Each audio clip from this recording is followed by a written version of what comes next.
आज स्टार्ट करते हैं हम लोग इनइक्वालिटी की नेक्स्ट कड़ी, जिसके अंदर कुछ इनइक्वालिटी के अंदर कुछ लॉग इनइक्वालिटी, क्वाड्रेटिक इनइक्वालिटीज़, इन इनइक्वालिटीज़ को सीखेंगे जो कि बहुत इंपॉर्टेंट होती हैं क्वेश्चंस को प्रोसीड करने में। तो सबसे पहले हम स्टार्ट करते हैं क्वाड्रेटिक इनइक्वालिटी। क्वाड्रेटिक इनइक्वालिटी बहुत इंपॉर्टेंट आर्टिकल है, क्योंकि ये बहुत ज़्यादा यूज़ होता है, क्वाड्रेटिक में भी यूज़ होता है एज वेल एज पूरी कैलकुलस में यूज़ होता है। देखिए क्या होता है। फर्स्ट, आप सभी लोग जानते हैं कि y equal to a x square b x plus c एक क्वाड्रेटिक है। y के इक्वल रखा तो एक ग्राफिकल क्वाड्रेटिक क्वेश्चन बन जाएगी, मतलब हम इसका ग्राफ ड्रॉ कर सकते हैं और इसका जो ग्राफ बनेगा वो एक पैराबोलिक कर्व बनेगा। ये सब जानते हैं कि ये पैराबोलिक कर्व बनेगा। मैं इसमें y equal to a common लेता हूँ, x square plus B upon a x plus c upon a मैंने लिखा। y equal to a x square plus B upon a x. इसको परफेक्ट स्क्वायर बनाने के लिए एक्स के कोफिशिएंट को हाफ करते हैं, उसका स्क्वायर को जोड़ते और घटाते हैं, तो ये हो जाएगा b square upon 4a square minus का b square upon 4a square plus c upon a. तो ये हो जाएगा y equal to a x plus B upon 2a का whole square minus b square minus 4ac upon 4a square. ये हुआ।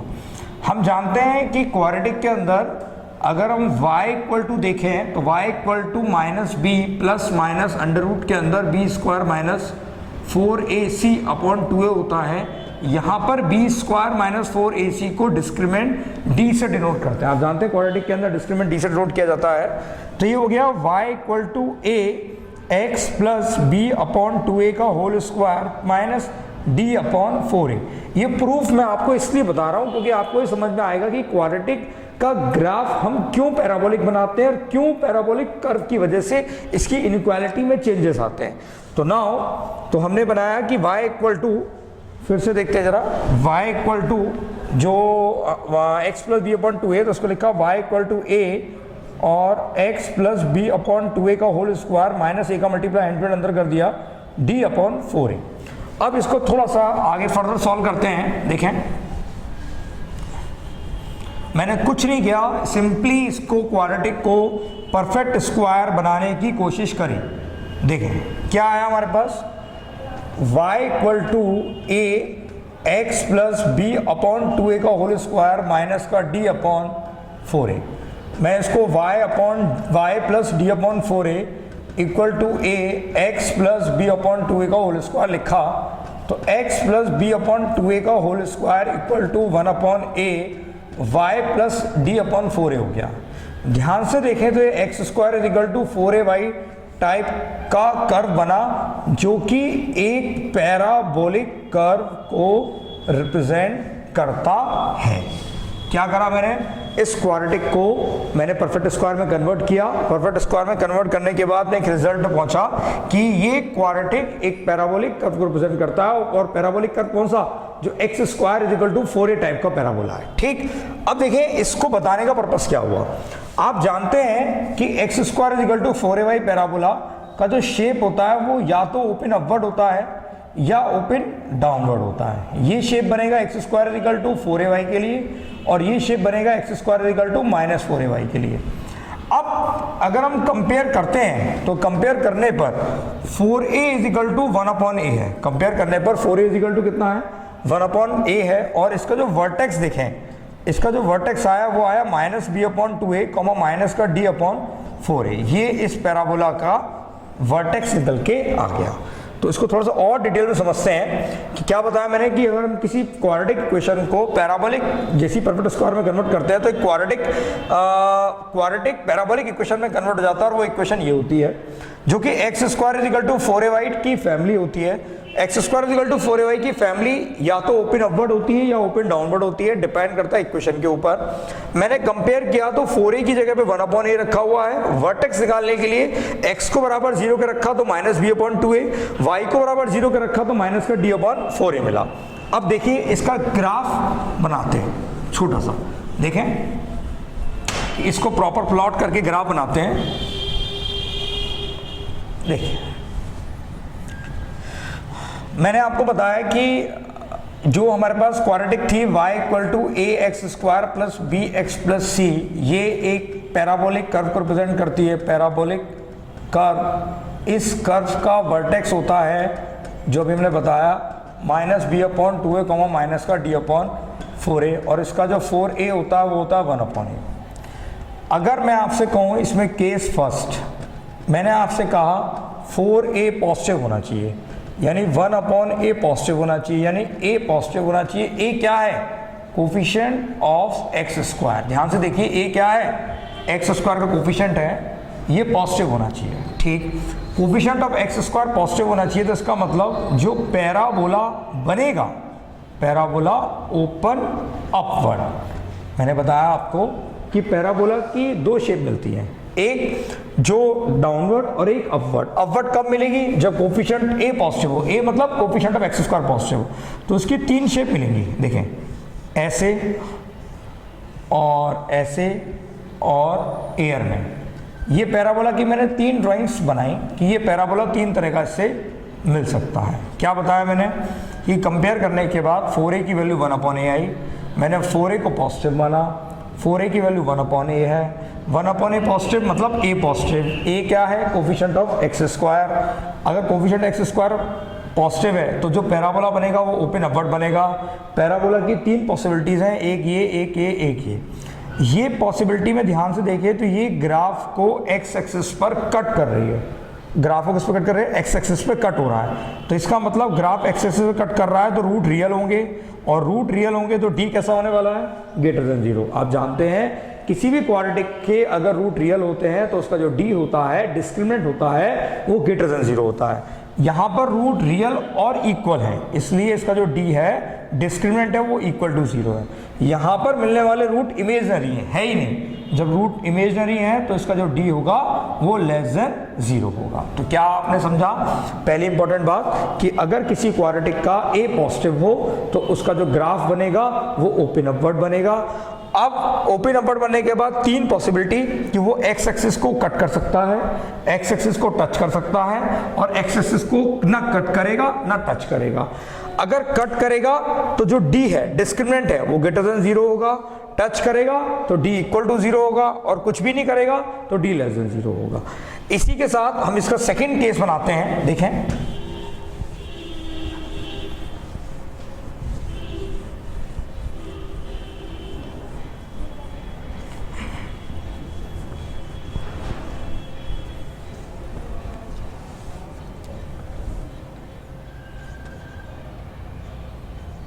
Case second. Case second में मैंने कहा कि coefficient of x square negative है, यानी कि a कैसा है? नेगेटिव है। अगर a नेगेटिव है तो क्या हुआ? y equal to a x square plus b x plus c है। इसका a नेगेटिव है, a नेगेटिव है तो जो पैराबोला मिलेगा, पैराबोला ओपन डाउनवर्ड, जो पैराबोला मिलेगा उसका मुंह नीचे की तरफ खुलेगा, मतलब ऐसे पैराबोला ऐसे मिलेगा, या इसको टच करता हुआ मिलेगा, या ऐसे। ये पैराबोला का मुंह हमारा मिला। इस केस में क्या होगा? d ग्रेटर देन 0 होगा। इस केस में क्या होगा? d इक्वल टू 0 होगा। इस केस में d less than 0, greater than 0 क्यों हुआ? क्योंकि ये एक्स एक्सिस को 2 पॉइंट पे कट कर रहा है। इक्वल टू 0 क्यों हुआ? क्योंकि इस जगह जो मिलने वाले रूट हैं वो इक्वल हैं। और इस जगह लेस देन 0 क्यों हुआ? क्योंकि जो इक्वेशन है उसके रूट इमेजनरी है, इसलिए d लेस देन 0 हुआ। तो आपको क्वाड्रेटिक के अंदर पैराबोला, क्वाड्रेटिक के अंदर ये समझ में आया कि क्वाड्रेटिक के दो केस क्यों बनते हैं। समझ में आ गया कि पैराबोला ओपन अपवर्ड और ओपन डाउनवर्ड क्यों बनता है। और ये बात किस पर डिपेंड करती है? a पर डिपेंड करती है कि a क्या है। अब समझें, क्वाड्रेटिक इनइक्वालिटी को इसी से इंटरलिंक करते हुए पढ़ाएंगे, क्योंकि जब तक आपका बेस क्लियर नहीं है क्वाड्रेटिक का, जब तक आपको क्वाड्रेटिक के बारे में ये नहीं पता कि क्वाड्रेटिक का ग्राफ, पैराबोलिक ग्राफ डाउनवर्ड क्यों बनता है, टच करता हुआ क्यों बनता है, तब तक आप क्वेश्चन को सॉल्व नहीं कर सकते हैं। तो देखिए, इसके थोड़ा सा इसके बारे में आगे डिटेल और बढ़ते हैं। अब जरा क्वाड्रेटिक इनइक्वालिटी के केसेस पढ़ते हैं हम लोग। देखिए, क्वाड्रेटिक इनइक्वालिटी के अंदर अब सबसे पहले हम लोग साइन ऑफ क्वाड्रेटिक ग्राफ पढ़ते हैं, यहीं से क्वाड्रेटिक की इनइक्वालिटी शुरू होती है। देखिए केस फर्स्ट लिया मैंने कहा ए पॉजिटिव है, ठीक है। ए पॉजिटिव का मतलब मैंने कहा coefficient of x square positive है, ठीक। पहला केस बनाया डी ग्रेटर देन 0 है। डी ग्रेटर देन का मतलब इसके जो रूट्स होंगे वो रियल एंड अनइक्वल होंगे। कैसे होंगे? रियल और अनइक्वल, ठीक। यानी कि ग्राफ कैसा बनना है?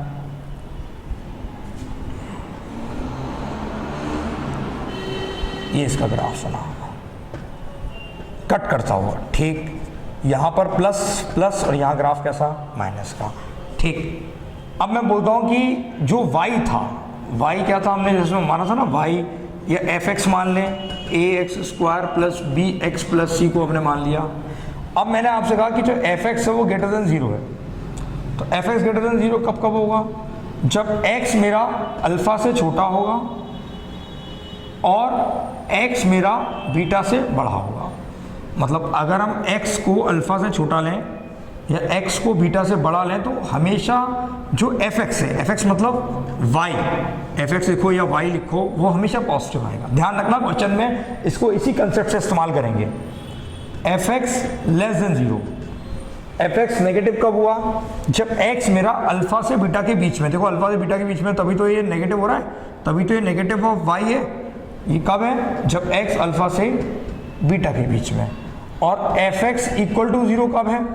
जब x मेरा अल्फा और बीटा के इक्वल है, ठीक। ये तीन इंपॉर्टेंट बातें हैं, ध्यान रखेंगे। क्वेश्चन में बताऊंगा कि इनको इस्तेमाल कैसे करेंगे। क्या बताया मैंने बताया कि अगर कोई क्वाड्रेटिक जो कि fx equal to ax² plus bx plus c है, fx मानो या इसको आप y मान लो, कोई फर्क नहीं पड़ता। जैसे y इक्वल टू मान लो, fx मान लो, कोई फर्क नहीं पड़ता।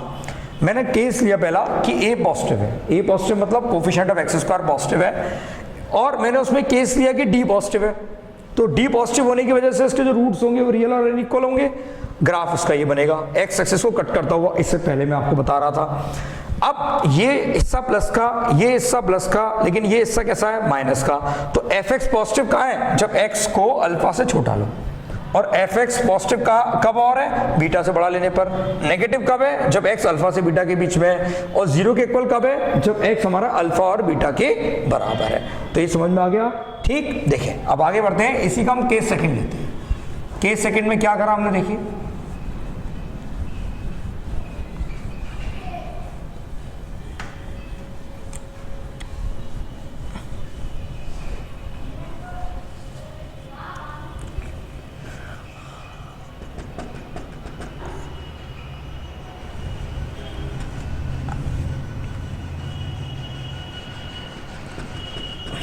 केस सेकेंड, मैंने a पॉजिटिव लिया, coefficient of x² greater than 0 लिया और d इक्वल टू 0 ले लिया।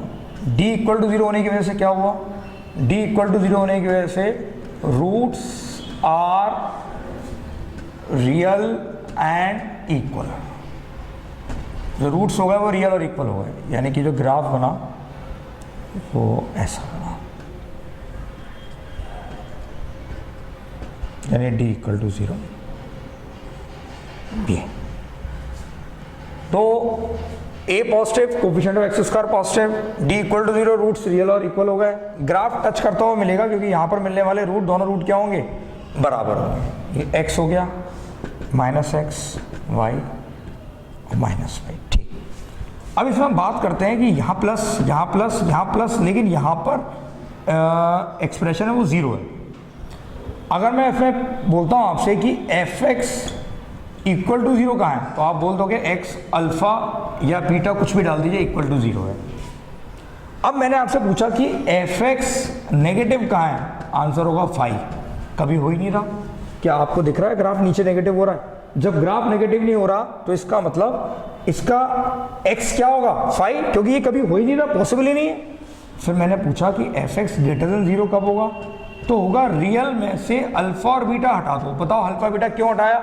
अल्फा बीटा इसलिए हटाया क्योंकि अल्फा बीटा पे ये इक्वल टू भी हो रहा था, और जबकि मैंने बात करी है केवल ग्रेटर की। ध्यान रखना, अब मैं अगर ऐसे लिखूं fx greater than equal to 0 लिखूं तो ये अल्फा बीटा भी गायब होगा, बिलोंग्स टू r। क्यों? क्योंकि ये ग्रेटर देन अल्फा और बीटा के बिना है, इक्वल टू अल्फा बीटा पर है, दोनों को मिला के देखा तो f x greater than equal to 0 जब एक्स बिलोंग्स टू आर है। समझ में आ गया होगा आप लोगों के कि जब ए पॉजिटिव हो, coefficient of x square positive हो, डी इक्वल टू 0 होता है तो उसके रूट्स रियल और इक्वल होते हैं, ग्राफ एक्स एक्सिस को टच करता हुआ ओपन अपवर्ड बनेगा, उसका मुंह ऊपर की तरफ खुलेगा, ये सब प्लस के, 0 केवल यहां हो रहा है, इसलिए सारे केस मैंने डिजाइन करे। ठीक, अब हम बात करते हैं केस थर्ड की। देखें, जैसे ही ये केस अभी आप नेगेटिव में सीखोगे, अपने आप एक कंसेप्ट क्लियर हो जाएंगे कि ये चैप्टर के अंदर हुआ क्या। देखें इस आर्टिकल में हम कर क्या रहे हैं, थोड़ा सा और आप एक कंसेप्ट क्लियर हो जाएंगे। देखिए case second, case third, second जो करा दिया, केस थर्ड, जब ए पॉजिटिव हो और डी लेस देन 0 हो। डी लेस देन 0 का मतलब roots are imaginary, roots imaginary हैं, रूट्स इमेजनरी हैं, यानी कि रूट्स अगर इमेजनरी हैं तो क्या मतलब हुआ कि इसका जो ग्राफ होगा ऐसा बनेगा, ना कट करेगा ना टच करेगा, इसमें ये प्लस ये प्लस ये प्लस यहाँ भी प्लस, बाकी कुछ नहीं। तो मैं आपसे बोलूँ कि एफ एक्स पॉजिटिव सब जगह, यानी कि ए पॉजिटिव डी लेस देन 0 तो एफ एक्स हमेशा क्या होगा, पॉजिटिव। मैंने कहा f x negative x belongs to 5, कभी नहीं। मैंने कहा एफ एक्स इक्वल टू 0 तो x बिलोंग्स टू 5, कभी नहीं, होगा ही नहीं, दिख ही नहीं रहा। ये केस एक इंपॉर्टेंट केस है, इनइक्वालिटी के अंदर काफ़ी इस्तेमाल होता है।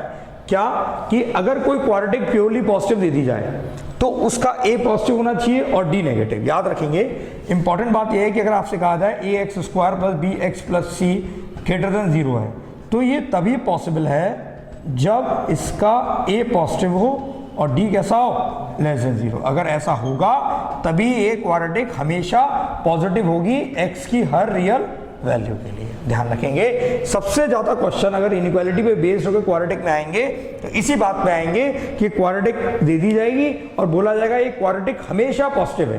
तो ये क्वाड्रेटिक हमेशा पॉजिटिव कब होगी, जब इस क्वाड्रेटिक का a एक्स स्क्वायर का कोफिशिएंट पॉजिटिव हो और उसका जो d है, d मतलब डिस्क्रिमिनेंट, वो लेस देन 0 होना चाहिए। अगर ऐसा हुआ तभी ये क्वाड्रेटिक हमेशा पॉजिटिव आएगी। ध्यान रखेंगे इस बात को। अब केस नंबर 5 देखिए,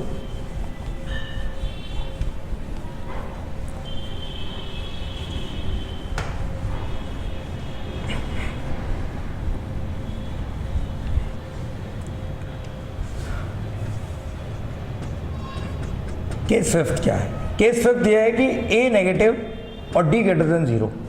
a नेगेटिव मतलब coefficient of x square negative, d greater than 0 का मतलब roots are real, roots are real and unequal. ठीक, यानी कि इसका मतलब a नेगेटिव होने की वजह से इसका जो ग्राफ बनेगा उसका मुंह नीचे की तरफ होगा।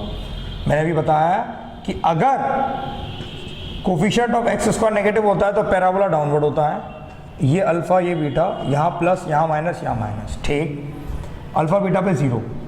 मैंने कहा एफ एक्स पॉजिटिव कहाँ है, तो उल्टा, एक्स जब अल्फा से बीटा के बीच में है। मैंने कहा एफ एक्स नेगेटिव कहाँ है, अल्फा से छोटे के लिए बीटा से बड़ी। ध्यान दें, ग्राफ में दिख रहा है कि अल्फा से छोटा हो या क्या हो, बीटा से बड़ा हो। और मैंने कहा एफ एक्स 0 के इक्वल कहाँ है, जब एक्स अल्फा से बीटा के बीच में हो। समझ में आ गया होगा, बिल्कुल पॉजिटिव की तरह है कि अगर ग्राफ का a नेगेटिव है तो ग्राफ का फ्लो डाउनवर्ड होगा। एफ एक्स पॉजिटिव कब है, जब अल्फा से बीटा के बीच में है। नेगेटिव कब है, अल्फा से छोटे के लिए, फिर नेगेटिव कब है, बीटा से बड़े के लिए। दोनों को और लगा के लिखा। इस बात को आप ऐसे भी लिख सकते हो अगर सेट फॉर्म में लिखना चाहो, x belongs to minus infinity से लेके अल्फा यूनियन बीटा से लेके इन्फिनिटी। ये बात मैं आपको ओपन इंटरवल क्लोज इंटरवल की बात इनइक्वालिटी में पहले लेक्चर में पढ़ा चुका हूं, तो आपको ये बात समझ में आ गई कि हम इस बात को ऐसे भी लिख सकते हैं। अब नाउ केस नंबर 4 हो गया हमारा। अब केस नंबर 5, ये केस नंबर 4 था, केस नंबर 5 देखें। केस 5, a नेगेटिव और d इक्वल टू 0। ठीक, तो इसमें क्या होगा, roots are real and equal. ठीक, यानी कि अगर हम ऐसे देखें तो ये ऐसे केवल टच करता हो जाएगा, यानी कि नेगेटिव नेगेटिव और ज़ीरो, और अल्फ़ा बीटा जो मिले वो सब यहीं मिले, ठीक। तो इसका मतलब क्या हुआ, इसका मतलब ये हुआ कि f x positive, x belongs to phi, कभी है ही नहीं रहा। F x equal to zero, x की वैल्यू अल्फ़ा और बीटा दोनों बराबर आ रहे हैं।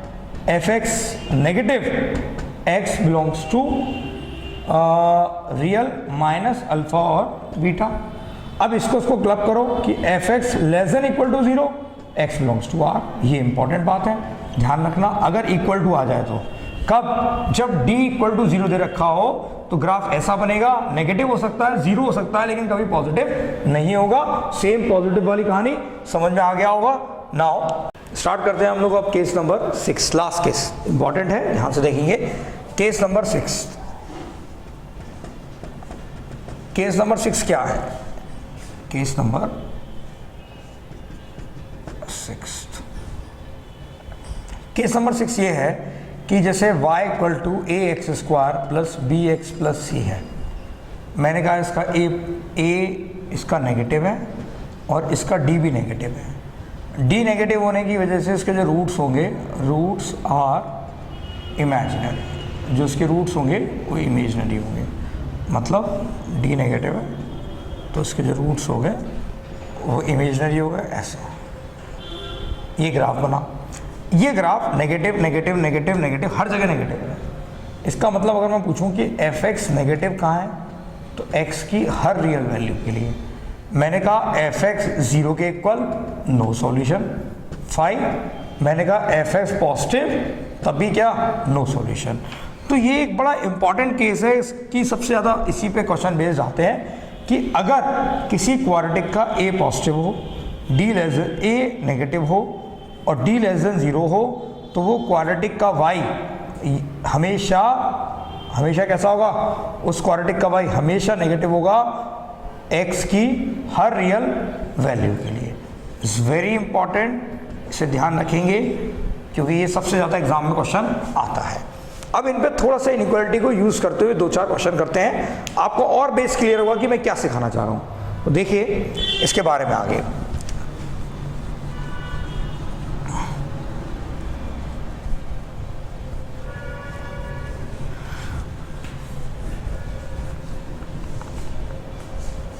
देखो, अगर मैंने एक क्वेश्चन लिया कि मैंने कहा y जो कि है m minus 1 x square plus x plus 2m minus का 3। मैंने कहा m बिलोंग्स टू क्या होगा if y is greater than 0 x की हर रियल वैल्यू के लिए। ये क्वेश्चन समझ में आया? क्या बताया मैंने कि एक्सप्रेशन है क्वाड्रेटिक, ये एक्सप्रेशन में जो m इस्तेमाल हो रहा है वो बिलोंग्स टू क्या होगा अगर इसका जो y है वो हमेशा कैसा है, पॉजिटिव है। इनइक्वालिटी का कंसेप्ट है, इनइक्वालिटी है। तो मुझे ये पता है, अभी भी मैंने आपको सिखाया कि कोई भी क्वाड्रेटिक प्योरली पॉजिटिव x की हर रियल वैल्यू के लिए तभी होती है जब उसका a पॉजिटिव हो और उसका d क्या हो, less than 0। a positive d less than 0 होगा तो इसका जो ग्राफ बनेगा वो ऐसा बनेगा, और ग्राफ ऐसा बनेगा इसका मतलब इसके कोई हर वक्त हर जगह के लिए कैसा है, पॉजिटिव है, नेगेटिव होगा ही नहीं। तो मुझे कुछ नहीं करना, इसका a पॉजिटिव रखूँ, d लेस देन 0 रखूँगा और मैं इंटरसेक्शन लूँगा। तो a पॉजिटिव मतलब m minus 1 positive, a positive, it implies that. d negative मतलब d नेगेटिव 1 का square minus 4 into m minus 1 into 2m minus 3 और लेस देन 0। इन दोनों को सॉल्व करते हैं। ये आया m 1 से बड़ा होगा, इसको सॉल्व करते हैं। पहले मैं एक बार रिपीट कर दूं, क्वेश्चन ये था कि एक एक्सप्रेशन दे रखा है, इस एक्सप्रेशन में m बिलोंग्स टू है, वो बोलता है कि y पॉजिटिव है हमेशा x की हर रियल वैल्यू के लिए। तो कहता है कि m की वैल्यू बताओ। तो मुझे मालूम है कि y पॉजिटिव यानी क्वाड्रेटिक पूरी तरह से पॉजिटिव x की हर रियल वैल्यू के लिए सिर्फ तभी होती है जब a पॉजिटिव होता है और d लेस देन 0 होता है। तो मैंने इस इक्वेशन का a पॉजिटिव रखा और d लेस देन 0 रखा। अब m का आंसर निकालने के लिए इन दोनों ही केस का मैं इंटरसेक्शन देखूंगा। देखिए सॉल्व करते हैं इन दोनों केस को। देखिए क्या करेंगे, समझो। अब मैंने कहा m ग्रेटर देन 1 पहले से आ गया 1, अब इसको सॉल्व करो। 1 माइनस 4 ब्रैकेट खोल दें, 2m स्क्वायर माइनस का 2m माइनस का 3m प्लस का 3 लेस देन 0। तो it implies that 1 minus 4 2m square minus का 5m प्लस का 3 less than 0। 1 minus 8m square plus 20m minus का 12 less than 0 minus 8m square plus का 20m minus का 11 less than 0। Solve करने के लिए क्या करेंगे? सॉल्व करने के लिए अब आगे वही माइनस कॉमन लेंगे, क्योंकि इनइक्वालिटी को सॉल्व करने के लिए सबसे पहले मैंने आपको बता रखा है कि माइनस में इनइक्वालिटी कभी सॉल्व नहीं की जाती है ग्रेटर देन 0। क्या किया मैंने? सिर्फ उसका डी मतलब बी स्क्वायर माइनस 4ac ऐसे रखा, सॉल्व करता गया, ये एक्सप्रेशन मल्टीप्लाई कर दिया और सिंप्लीफिकेशन कर लिया, ये आ गया। अब इसके फैक्टर करो, फैक्टर अगर हो रहे हैं तो, नहीं हो रहे तो सीधा सा फॉर्मूला लगाओ, 20 प्लस माइनस अंडर रूट के अंदर m की वैल्यू निकालते हैं अभी, अंडर रूट के अंदर 20 का स्क्वायर यानी 400 minus 4 into 8 into 11 upon 2 into 8। अब 88 इंटू 4, 88 इंटू 4 करा हम लोगों ने, तो 88 इंटू 4 किया तो 2 3 और 3 5 2 352 आया, यानी 48 बचा, यानी कि m की वैल्यू आ गई 20 प्लस माइनस अंडर रूट के अंदर 48 अपॉन 16, ये आया हमारे पास 48 यानी 16, 4 कॉमन आ गया, 5 प्लस माइनस रूट 3 अपॉन 4 बचा। ठीक, m की वैल्यू हमारे पास आ गई 5 प्लस माइनस रूट 3 अपॉन 4। देखिए आगे सॉल्व करते हैं अभी, तो ये तो आ गया, समझ में आ गया हो कैलकुलेशन से आप लोगों को। अब थोड़ा सा आगे देखें,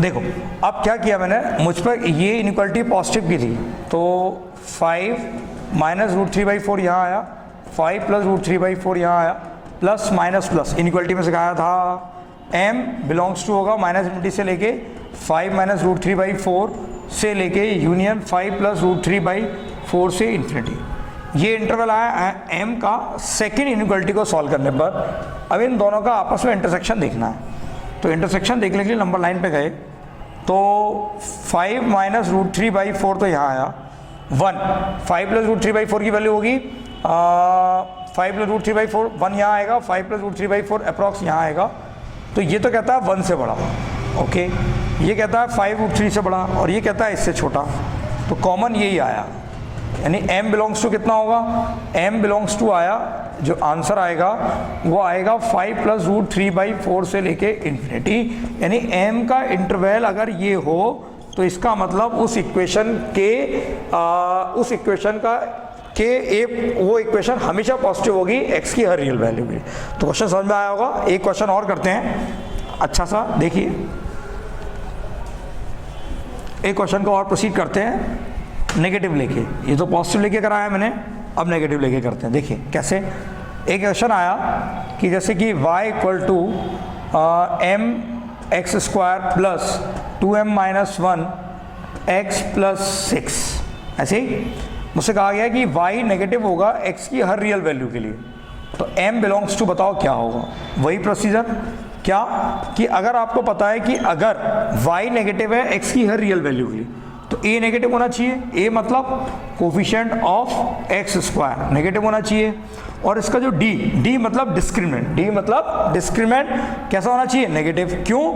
अगर ऐसा होगा तभी तो ग्राफ ऐसा बनेगा कि a नेगेटिव होने की वजह से डाउनवर्ड और d नेगेटिव होने की वजह से कोई कहीं जगह कट नहीं करेगा, हमेशा कैसा है, नेगेटिव है। तो नाउ d लेस देन 0 के लिए क्या करेंगे हम लोग कि 2m माइनस 1 का पहले हम करते हैं a को सॉल्व। a की वैल्यू कितनी है, a नेगेटिव, उसका मतलब m नेगेटिव फर्स्ट, फिर हमने रखा d नेगेटिव का मतलब 2m माइनस 1 का होल स्क्वायर माइनस का 4 into m into 6 less than 0 second. बस इन दोनों को सॉल्व करो और आंसर का क्या देखो, आपस में इंटरसेक्शन देखो, जो इंटरसेक्शन होगा वही m का वो इंटरवल होगा जो इस इनइक्वालिटी को सेटिस्फाई कर रहा है। इंपॉर्टेंट, ध्यान रखना, बहुत इंपॉर्टेंट है, समझ में आ गया होगा क्या करें। देखिए अब आगे बढ़ते हैं, तो क्वाड्रेटिक इनइक्वालिटी का ये एक सेक्शन क्लोज हुआ। अब हम बात करते हैं क्वाड्रेटिक के बाद इनइक्वालिटी के अंदर जो सबसे इंपॉर्टेंट आर्टिकल है वो है log inequality. Log inequality. Log inequality क्या हुआ, देखो सबसे पहले मैं थोड़ा सा बेस बनाता हूँ आपको लॉग का। लॉग को हम लोग x ऐसे कहते हैं, यहाँ पे x उसकी वैल्यू होता है जिस पे चेक करना है, b यहाँ पर उसका बेस होता है। सबसे पहली बात, लॉग वैलिड है जब उसका x पॉजिटिव हो, बेस पॉजिटिव हो और बेस 1 के इक्वल ना हो। लॉग तभी वैलिड है जब उसका x पॉजिटिव हो, बेस पॉजिटिव हो और बेस कभी क्या ना हो, 1 के इक्वल ना हो। ऐसा होगा तभी कोई लॉग डिफाइन हो सकता है। फॉर एग्जांपल मैंने कहा लॉग ऑफ माइनस का 2 बेस 6 नॉट डिफाइन। क्यों? क्योंकि इसका लॉग का ये नेगेटिव है। मैंने आपसे कहा लॉग ऑफ 44 माइनस का 0.2, ये भी क्या है, नॉट डिफाइन है। क्यों?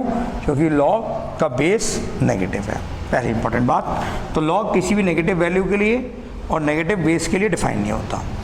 अब अगर एग्जाम में क्वेश्चन आ गया किसी लॉग को डिफाइन नहीं करवा रहा ज़बरदस्ती, f x is equal to log of x minus 1 और 4, ऐसे ही, तो सबसे पहले तो पता है कि x माइनस 1 पॉजिटिव होना चाहिए, ठीक है। सेकेंड बात 4 पॉजिटिव होना चाहिए, है। तीसरी बात 4 1 के इक्वल नहीं होना चाहिए, वो भी नहीं है। ये बात तो ऑलरेडी है, सिर्फ इसको चेक करेंगे। इसके अकॉर्डिंग x 1 से बड़ा होना चाहिए। इसका मतलब ये हुआ कि x बिलोंग्स टू 1 से इन्फिनिटी के लिए ये लॉग डिफाइन हो सकता है। क्या मतलब हुआ इसका कि x अगर 1 से इन्फिनिटी लेंगे तो ये लॉग को हम लोग डिफाइन कर सकते हैं। पहली बात। और एग्जांपल देखते हैं, देखो लॉग डिफाइन करने के, क्योंकि लॉग इनइक्वालिटी सीखने से पहले आपको लॉग को डिफाइन करना आना बहुत ज़रूरी है। अगर आपको लॉग डिफाइन करना ही नहीं आता तो आप लॉग इनइक्वालिटी के क्वेश्चन 100% सॉल्व नहीं कर पाएंगे।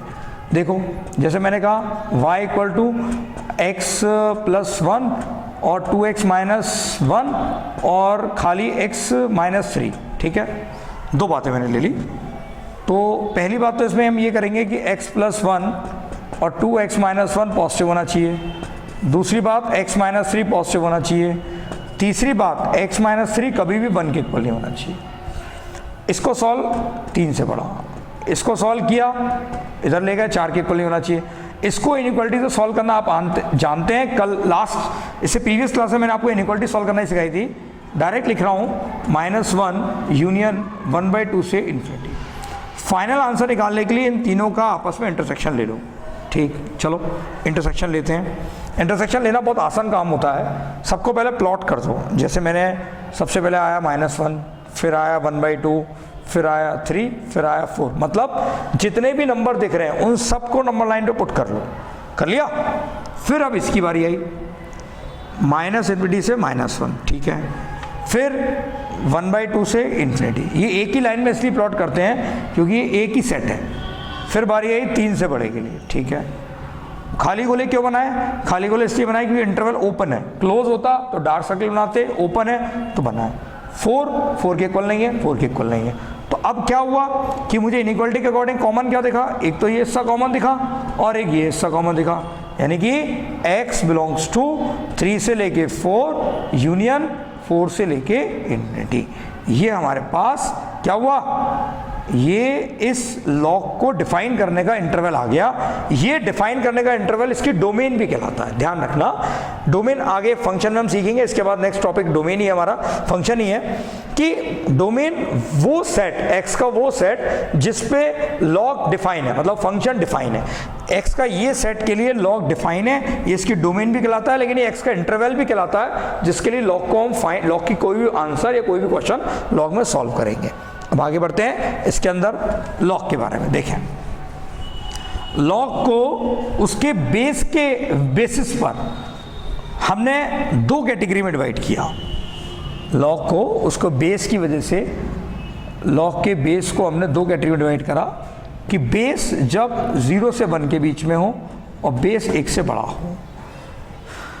लॉग को क्या करा हम लोगों ने? 2 कैटेगरी में डिवाइड किया, जब बेस 0 और 1 के बीच में हो और बेस 1 से बड़ा हो। तो केस फर्स्ट देखें, मैंने कहा बेस 1 से बड़ा है, पहला केस लिया।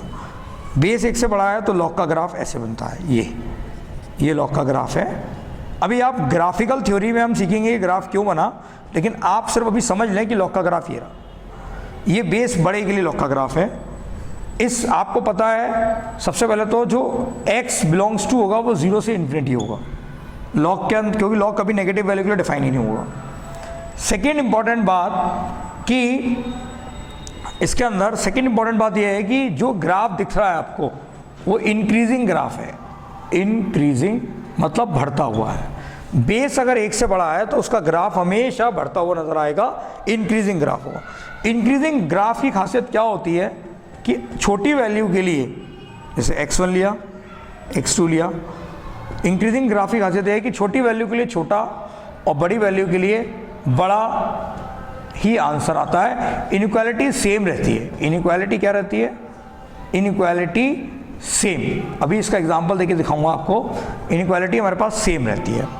अब देखो और देखें इसके बारे में प्रॉपर्टी कि एक तो इनइक्वालिटी सेम रहती है। सेकंड, अगर मैं आपसे कहूँ कि लॉग पॉजिटिव कब है इस केस के अंदर, जब हम x को 1 से बढ़ा लेंगे तो y हमेशा पॉजिटिव आ रहा है, प्लस का ही तो आ रहा है, और x को 0 से 1 के बीच में लेंगे तो y हमेशा कैसा आ रहा है?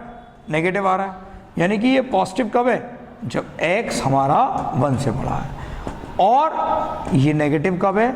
जब x हमारा 0 से 1 के बीच में है। समझ में आ गया होगा आप लोगों के कि 0 से 1 के बीच में लॉग नेगेटिव है, 1 से बड़े के लिए लॉग कैसा है हमारे पास? पॉजिटिव है। ठीक, क्लियर हो गया कंसेप्ट?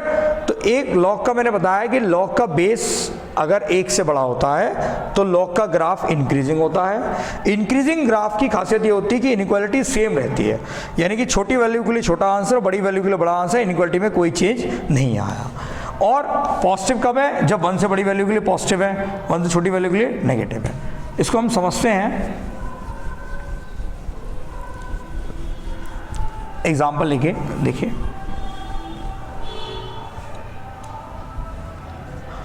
देखो मैंने कहा आपसे log of base 6 x minus 1 और 2x माइनस का 3 बेस ऑफ 6, बेस 1 से बड़ा है तो इनकी वैल्यूज में भी रिलेशन क्या होगा? सेम। सॉल्व करेंगे तो ये आएगा x, इस तरफ ले गया, और 3 को इस तरफ लाएंगे तो 3 को इस तरफ लाए तो 2, x 2 से बड़ा होना चाहिए। ये तो इनइक्वालिटी सॉल्व हुई, ठीक। लेकिन अगर आंसर निकालना है तो x माइनस 1 भी पॉजिटिव होना चाहिए लॉग की तरफ से, यानी x 1 से बड़ा होना चाहिए। दूसरी बात, 2x माइनस 3 भी पॉजिटिव होना चाहिए, यानी x 3/2 से बड़ा होना चाहिए। और इन तीनों का इंटरसेक्शन देखा हमने, इन तीनों का इंटरसेक्शन क्या है? यही आया, 2 से इन्फिनिटी। तो आंसर हमारा देखा जाए तो ये होगा। अगर इस इनइक्वालिटी को सॉल्व कराने को आया, हमसे कहा गया इस इनइक्वालिटी को सॉल्व करो, तो इसका आंसर हमारे पास यही निकल के आएगा। समझ में आया कि अगर लॉग का बेस 1 से बड़ा होता है तो लॉग की इनइक्वालिटी कभी भी कन्वर्ट नहीं होती है। ठीक, देखें अब देखो केस सेकंड।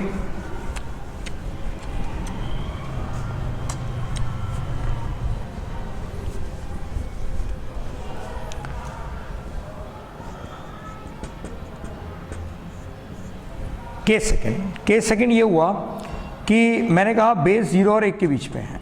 जब बेस 0 और 1 के बीच में है तो ग्राफ डाउन हो गया, ऐसे ये डाउन ग्राफ हो गया, ये 1,0। सबसे पहली बात तो fx जो है वो डिक्रीजिंग है। डिक्रीजिंग का मतलब घट रहा है।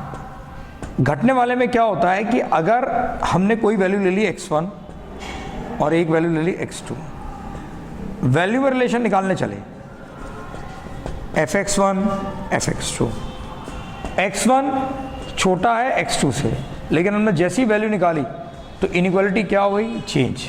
यानी कि इनइक्वालिटी चेंज क्या कि जब अगर कोई ग्राफ घट रहा होता है तो इनइक्वालिटी हमेशा चेंज हो जाती है, ध्यान रखेंगे। इसमें और एक इंपॉर्टेंट बात कि 0 से 1 जाने पर ये पॉजिटिव y आ रहा है, ध्यान दें। यानी कि x अगर 0 से 1 के बीच में है तो log x to the base b इस वाले ग्राफ में पॉजिटिव है। x जब 1 से बड़ा है, ये 1 से बड़ा है तो log of x to the base b हमारा नेगेटिव आ रहा है। इंपॉर्टेंट बात है, ध्यान रखेंगे कि अगर लॉग की इनइक्वालिटी 1 से छोटी है तो सबसे इंपॉर्टेंट, लॉग का बेस 1 से छोटा है तो सबसे इंपॉर्टेंट बात कि लॉग का ग्राफ घट जाता है, डिक्रीज होता है। डिक्रीज ग्राफ में इनइक्वालिटी हमेशा चेंज होती है। देखो समझाता हूं इस बात को कैसे होती है।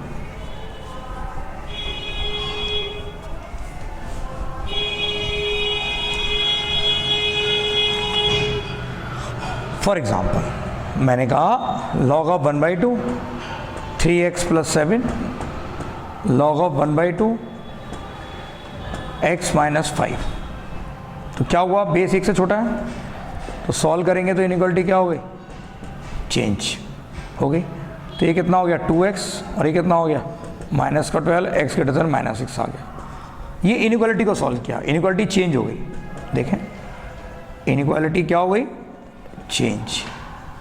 अब लेकिन क्वेश्चन अगर सॉल्व करने को आता है तो इनइक्वालिटी को तो सॉल्व किया ही किया, साथ में ये भी सॉल्व किया कि जो लॉग की वैल्यू है वो पॉजिटिव होनी चाहिए, x - 5 भी क्या होना चाहिए, पॉजिटिव, यानी x - 7/3 से बड़ा होना चाहिए और x हमारा 5 से बड़ा होना चाहिए।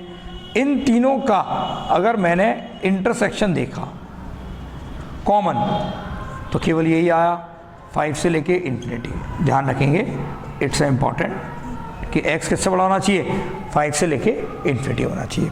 तो कंसेप्ट क्लियर हो गए, लॉग की इनइक्वालिटी के बेसिक्स क्लियर हो गए। क्या कि लॉग का अगर बेस 0 और 1 के बीच में होता है तो लॉग का ग्राफ डिक्रीज होता है, डिक्रीज होने पर लॉग की इनइक्वालिटी बदल जाती है।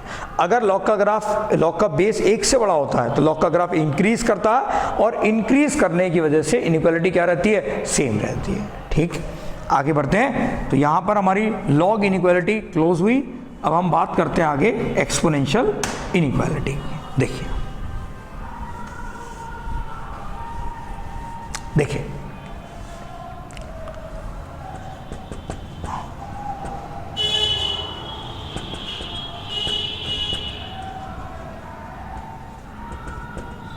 Exponential inequality, exponential function f(x) = a की power x। For example exponential क्या होते हैं बताया था, f(x) = 2 की पावर x, 3 की पावर x, 1/2 की पावर x और 1/8 की पावर x, 9 की पावर x, 0.3 की पावर x। ये सब क्या है, एक्सपोनेंशियल फंक्शन है। √2 की पावर x कर लो, ये सब क्या है, एक्सपोनेंशियल फंक्शन है। एक्सपोनेंट मतलब एक्सपोनेंट की पावर, एक्सपोनेंशियल फंक्शन कहलाते हैं। एक्सपोनेंशियल फंक्शन में 2 केस बन जाते हैं। एक जब उसका बेस मतलब जो जिसकी पावर वेरिएबल 1 से बड़ा हो, और एक जब वो 0 और 1 के बीच में हो। तो इसी केस को ध्यान रखते हुए हम एक्सपोनेंशियल इनइक्वालिटी को पढ़ते हैं। तो एक्सपोनेंशियल फंक्शन समझ में आओगे, एक्सपोनेंशियल फंक्शन किसे कहते हैं। एक्सपोनेंशियल फंक्शन अपने वैल्यू की वजह से 2 केस में ब्रेक हो जाते हैं, जब वो 1 से बड़ा हो और वो 0 और 1 के बीच में, जैसे ये 0 और 1 के बीच में है, ये 0 और 1 के बीच में है, ये 0 और 1 के बीच में, ये 1 से बड़ा, ये 1 से बड़ा, ये 1 से बड़ा, ये 1 से बड़ा। ठीक, समझ में आ गया। देखो अब आगे इसके केस बनाते हैं और केस बना के इसको देखते हैं।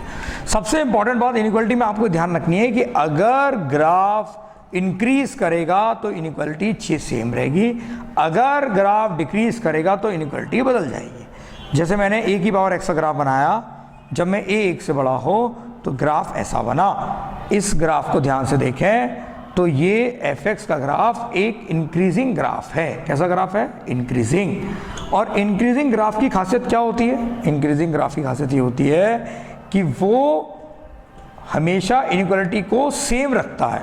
इनइक्वालिटी क्या रहेगी, हमेशा सेम रहेगी। ठीक, समझ आ गया। ठीक, क्वेश्चन एग्जाम में अगर आया, सपोज चलिए यही करता है क्वेश्चन, a की पावर 2 की पावर 2x - 1 ग्रेटर देन 2 की पावर 4x - +7, कहता सॉल्व करो। ठीक है, सॉल्व करते हैं। सॉल्व करेंगे तो इनका जो बेस है वो क्या है, 1 से बड़ा है, इनइक्वालिटी क्या रहेगी, सेम। तो 2x - 1 4x + 7 रख दिया, सॉल्व करा तो ये 2x इस तरफ गया तो ये -8 यहाँ आया तो x किससे बड़ा हो गया, -4 से, यही इसका क्या हो गया, आंसर हो गया। क्या बताया मैंने कि अगर एक्सपोनेंट का बेस मतलब जिस पे देखा जा रहा है वो 1 से बड़ा है तो ग्राफ इंक्रीजिंग बनेगा। ग्राफ इंक्रीजिंग बनेगा तो इनइक्वालिटी कभी चेंज नहीं होगी, इनइक्वालिटी सेम रहेगी। ये मैंने एक एग्जांपल दे के आपको बताया कि इनका जो बेस है वो 1 से बड़ा है तो इनइक्वालिटी क्या रही हमारी, सेम रही। इनइक्वालिटी सेम हो गया, सॉल्व हो गया, हमारा आंसर निकल के आ गया। अब इसका एक केस लेते हैं, केस सेकेंड। देखिए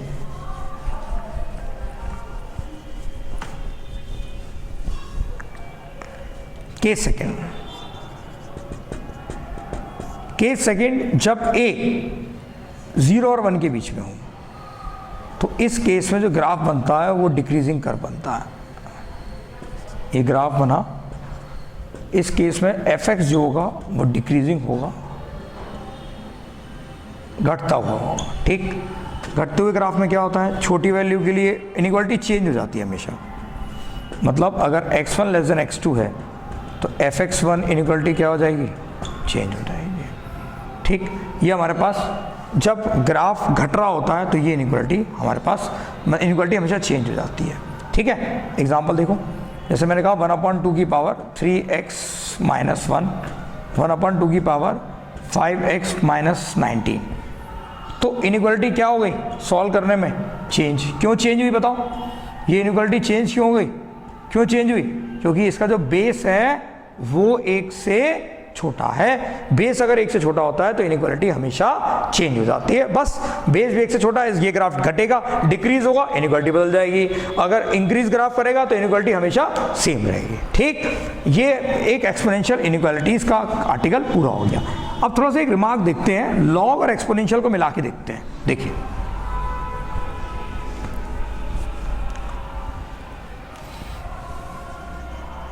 रिमार्क, जैसे आप एक प्रॉपर्टी जानते हैं कि log x to the base b equal to अगर t होता है तो x is equal to b की पावर t होता है, सब जानते हैं, एक्सपोनेंट में कन्वर्ट हो जाता है। ठीक, इसी बात को ध्यान रखते हुए कुछ केस बता रहा हूँ कि अगर बेस 1 से बड़ा है, log of x to the base b inequality ये है तो x ये इनइक्वालिटी सेम, इनइक्वालिटी क्या रहेगी, सेम। क्यों रहेगी सेम, क्योंकि बेस किससे बड़ा है, बेस 1 से बड़ा है। इस वजह से ध्यान रखेंगे कि अगर इस प्रॉपर्टी को लगाने में अगर ऐसा दिया हो तो हम इसको ऐसे लिख सकते हैं, लेकिन इनइक्वालिटी सेम रहेगी क्योंकि बेस किससे बड़ा है, 1 से बड़ा है। 1 से बड़ा है, ग्राफ इंक्रीजिंग है, इंक्रीजिंग ग्राफ है तो इनइक्वालिटी कभी चेंज नहीं होगी, चाहे वो हम एक्सपोनेंट की प्रॉपर्टी से खोल रहे हो। एग्जाम्पल देते हैं इसका एक, देखिए एग्जाम्पल है, जैसे fx equals to under root के अंदर log ऑफ 1/2 x माइनस 1। तो मुझे मालूम है कि अंडर रूट की कोई भी चीज़ जो होगी, सॉरी 1/2 नहीं 2 लेते हैं पहले, मेरे को मालूम है कि जो अंडर रूट की कोई भी चीज़ होती है वो हमेशा कैसी होनी चाहिए, पॉजिटिव, ऐसे लिखा। तो x माइनस 1 किससे बड़ा होगा, 2 की पावर। इनइक्वालिटी अब क्या रही, सेम। तो x माइनस 1 बड़ा होगा 1 से तो x बड़ा होगा 2 से, यही इसका क्या होगा, आंसर होगा। और एक ये तो इनइक्वालिटी सॉल्व हुई, एक इसको और देख लो कि x माइनस 1 पॉजिटिव यानी x 1 से बड़ा, इसका और इसका इंटरसेक्शन देखा तो वो यही आ गया। ठीक, समझ में आ गया एग्जांपल, क्या कि अगर बेस 1 से बड़ा है मैंने पॉजिटिव रखा, 2 को उसकी पावर में चढ़ाया, इनइक्वालिटी में कोई चेंज नहीं आया। क्यों, क्योंकि बेस 1 से बड़ा है। ठीक है, इसका सेकेंड रिमार्क देखें, इसी में सेकेंड बात देखें कि अगर हम केस कर सकते हैं सेकंड, कि अगर मैं आपसे कहूं कि log of x to the base b less than t है और मैंने कहा b 0 और 1 के बीच में है, तो क्या होगा कि b की पावर t तो हो जाएगा लेकिन इनइक्वालिटी क्या हो जाएगी, चेंज। इनइक्वालिटी चेंज हो गई है, समझ में आया। ठीक, क्योंकि ग्राफ कैसा है, fx log कैसा है, डिक्रीज कर रहा है, घट रहा है। अगर log डिक्रीज करता है तो इनइक्वालिटी हमेशा चेंज हो जाएगी, इंक्रीज करेगा तो हमेशा सेम रहेगी। इसका एग्जाम्पल देखते हैं, देखिए एग्जाम्पल देखें, मैंने कहा y equal to same example लेते हैं, log ऑफ 1/2 x माइनस 1। ठीक, तो मुझे मालूम है log of 1/2 x minus 1 positive होना चाहिए। It implies that x minus 1 1/2 की पावर 0, लेकिन इनइक्वालिटी क्या करनी पड़ेगी, चेंज। क्यों, इनइक्वालिटी चेंज क्यों करनी पड़ी, क्योंकि इसका जो बेस था वो 1 से छोटा था। 1 से छोटे में एक्सप्रेशन जो होता है वो क्या होता है, डाउन, मतलब डिक्रीज करता है। इसलिए अब ये आया, एक तो ये तो इनइक्वालिटी की वजह से आया, और x माइनस वन पॉजिटिव यानी x 1 से बड़ा। इन दोनों का जब इंटरसेक्शन देखा तो आया x 1 से बड़ा और 2 से छोटा। आंसर आया x बिलोंग्स टू 1 से लेके 2, क्लोज इंटरवल। समझ में आ गया होगा क्या बताया मैंने। क्या करा, मैंने पॉजिटिव रखा, इनइक्वालिटी चेंज इसलिए करनी पड़ी क्योंकि इसका बेस था वो 1 से छोटा था, ये सिंप्लीफाई किया, उससे ये आया। लेकिन मैंने लॉग के बारे में बताया कि एक तो लॉग की इनइक्वालिटी चेंज करके सॉल्व किया, एक लॉग खुद अंदर की वैल्यू पॉजिटिव होनी चाहिए। इन दोनों केस का आपस में इंटरसेक्शन देखा। इसी के साथ मेरा लॉग और एक्सपोनेंशियल इनइक्वालिटी का आर्टिकल समाप्त होता है। इनइक्वालिटी की आगे की कड़ी में हम शुरू करते हैं मॉडुलस इनइक्वालिटी। देखिए, मॉडुलस इनइक्वालिटी एक इंपॉर्टेंट टॉपिक है, समझेंगे पहले। सबसे पहले मॉडुलस इनइक्वालिटी को समझने के लिए आपको ये जानना बहुत ज़रूरी है कि मॉडुलस फंक्शन कैसे कहते हैं। देखिए, मॉड ऑफ एक्स के बारे में आपको ये जान लीजिए, मॉडुलस फंक्शन कहलाता है मॉड ऑफ एक्स। अगर मॉड ऑफ एक्स एक ऐसा मशीन है या ऐसी डिवाइस कह लो जो किसी भी नंबर को प्लस में कन्वर्ट कर दे, वो डिवाइस मॉडुलस डिवाइस कहलाती है। जैसे मॉड ऑफ एक्स है, इसमें अंदर की चीज़ को अगर हम पॉजिटिव लें तो प्लस ही बाहर आएगी, अंदर की चीज़ को अगर नेगेटिव लें तो माइनस के साथ बाहर आएगा। इसका मतलब समझाता हूँ, क्या हुआ कि अगर आपने मॉड में 2 लिया तो 2 ही बाहर आएगा, लेकिन अगर मॉड में -2 लिया तो वो 2 बाहर आता है, मॉड प्लस बनाता है। क्या इसको हम ऐसे नहीं लिख सकते, ऐसे? इसका मतलब क्या हुआ कि ये -2 को ही माइनस दिया, कैंसिल हो गया ये।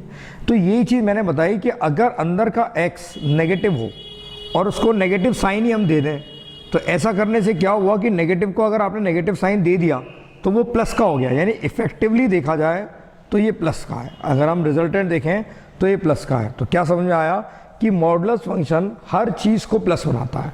तो मॉडुलस को ये बात जानना बहुत ज़रूरी है कि मॉडुलस फंक्शन हर वैल्यू को प्लस बनाता है। अगर वैल्यू नेगेटिव है तो माइनस साइन के साथ बाहर आएगी, अगर वैल्यू प्लस की है तो प्लस साइन के साथ ही बाहर आएगी। इक्वल टू नंबर लाइन को चूंकि आपने 0 पे ब्रेक किया तो इक्वल टू कहीं भी लगा लो, चाहे यहाँ लगा लो चाहे इस पे लगा लो, कोई फ़र्क नहीं पड़ता है।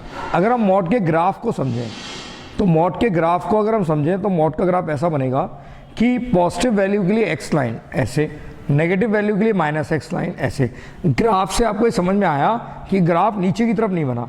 जब ग्राफ नीचे नहीं बना तो इसका मतलब समझ में आया कि y जो होगा, y मतलब मॉड की जो वैल्यू आएगी वो हमेशा प्लस की होगी, 0 से बड़ी होगी। अब आगे हम मॉड के अंदर इसी मॉड को ध्यान रखते हुए और मॉड को रीडिफाइन करना सीखते हैं। देखिए कैसे करेंगे।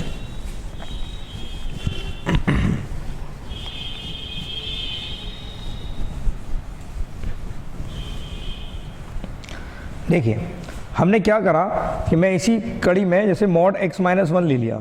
मुझे मालूम है मॉड x माइनस 1 अंदर वाली चीज़ या तो पॉजिटिव होगी या अंदर वाली चीज़ नेगेटिव होगी, इक्वल टू किसी के साथ भी लगा दो। अगर अंदर वाला फैक्टर पॉजिटिव है तो x माइनस 1 बाहर आएगा, अंदर वाला टर्म नेगेटिव है तो माइनस का x माइनस 1 बाहर आएगा। आप इसको ऐसे भी लिख सकते हो x 1 से बड़ा, और आप इसको ऐसे भी लिख सकते हो x 1 से छोटा। एक एग्जाम्पल और समझें, जैसे मैंने कहा 2x प्लस 1, 2x प्लस 1 को डिफाइन करेंगे तो 2x प्लस 1 या तो पॉजिटिव होगा तो 2x प्लस 1 आएगा, 2x प्लस 1 नेगेटिव होगा, इक्वल टू यहाँ लगा दो तो ये -2x प्लस 1 आएगा। इसको लिखेंगे तो x हमारा -1/2 से बड़ा होगा, इसको लिखेंगे तो x हमारा -1/2 से छोटा होगा। तो ये किसी भी मॉड फंक्शन को रीडिफाइन इस तरह किया जाता है जहाँ पर वो 0 हो रहा होता है, उससे छोटा और उससे बड़ा। छोटे के लिए वो नेगेटिव होगा, बड़े के लिए वो पॉजिटिव होगा। ठीक, तो ये मॉड को रीडिफाइन करना आना बहुत ज़रूरी है, क्योंकि मॉड के क्वेश्चन जितने भी आते हैं उनको हम रीडिफाइन करके ही सॉल्व करते हैं। तो मॉडुलस फंक्शन रीडिफाइन कहाँ हुआ, जहाँ पर वो 0 होता है। ठीक है, देखें अब आगे देखें। अब मॉड की प्रॉपर्टीज में उसकी इनइक्वालिटी सीखेंगे। तो मैं जरा, एक हेडिंग है मेरे पास, properties of modulus function, properties of modulus function. समझिए, फर्स्ट प्रॉपर्टी, 2 नंबर को ऐड कर दो, वो हमेशा छोटे होंगे उनके अलग अलग मॉड से। सेकंड प्रॉपर्टी, 2 से ज़्यादा नंबर को ले लो आप और उनको ऐड कर दो तो इट इक्वल्स टू उनको अलग अलग ले लो। थर्ड प्रॉपर्टी, 2 नंबर को माइनस करो, वो हमेशा बड़े होंगे उनके इंडिविजुअल सब्ट्रैक्शन से, अलग अलग से। ये मॉड हमने इसी लगाया क्योंकि हमें ये नहीं पता कि मॉड एक्स बड़ा है या मॉड वाई बड़ा है। जब हमें ये नहीं पता कि मॉड एक्स बड़ा है या मॉड वाई बड़ा है, तो इसलिए हम उसके आगे मॉड लगा देते हैं क्वेश्चन को सिंप्लीफाई करने के लिए। फोर्थ प्रॉपर्टी, अगर कई सारे फंक्शंस आपस में, कई सारे वेरिएबल्स आपस में मल्टीप्लाई हो रहे हों, मॉड लगाओ तो बात बराबर है, इनका आपस में इस तरह मल्टीप्लाई खोल देते हैं। फिफ्थ, जैसे x1 अपॉन x2 का मॉड लिया हमने, तो mod of x1 upon mod of x2 अलग अलग कर लो। ठीक, ये कुछ एलिमेंट्री प्रॉपर्टीज़ हैं मॉड की जो आपको पता होना चाहिए कि मॉड फंक्शन कैसे प्रॉपर्टीज़ में अप्लाई होता है। ये प्रॉपर्टी और ये प्रॉपर्टी बहुत इंपॉर्टेंट है, क्वेश्चन इन पे बेस्ड बहुत आते हैं, ध्यान रखेंगे। माइनस में माइनस वाली चीज़ बड़ी होती है, प्लस में प्लस वाली चीज़ छोटी होती है, ध्यान रखेंगे। अब आगे बढ़ते हैं मॉडुलस की इनइक्वालिटी की तरफ। देखिए,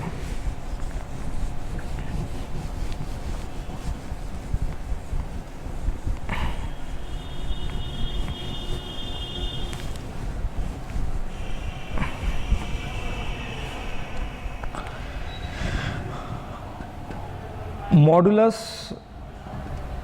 इनइक्वालिटी। मॉडुलस इनइक्वालिटी का पहला, फर्स्ट, मैंने कहा मॉड एक्स मेरा ए से छोटा है। फॉर एग्जांपल मैंने कहा मॉड एक्स मेरा 2 से छोटा है।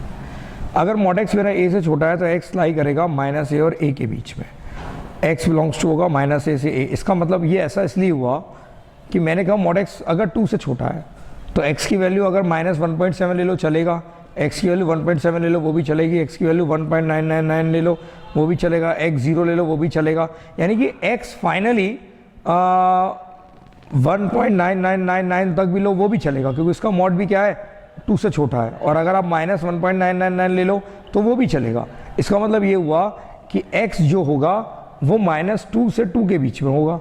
इसलिए हम कहते हैं कि x अगर a से छोटा है तो वो -a और a के बीच में लाई करेगा। सेकंड, अगर मैं इसमें इक्वल टू लगा दूं ऐसे तो कुछ नहीं, इक्वल टू लगेगा तो इसमें भी इक्वल टू आ जाएगा, और इसको हम बोलेंगे इक्वल टू लगते ही वो इंटरवल ओपन की जगह क्लोज इंटरवल हो जाता है। यानी कि अगर मैं एग्जांपल दूं कि x mod of x less than 7 है तो मैं समझ गया कि x लाई करेगा -7 से 7 के बीच में, आंसर होगा x बिलोंग्स टू -7 से 7। ठीक, समझ में आया होगा आप लोगों के कि मॉड अगर a से छोटा होता है तो ये -a और a के बीच में लाई करता है। ठीक, इसी घड़ी को आगे बढ़ाते हैं। देखें इसी पे बेस थोड़े से और एग्जांपल।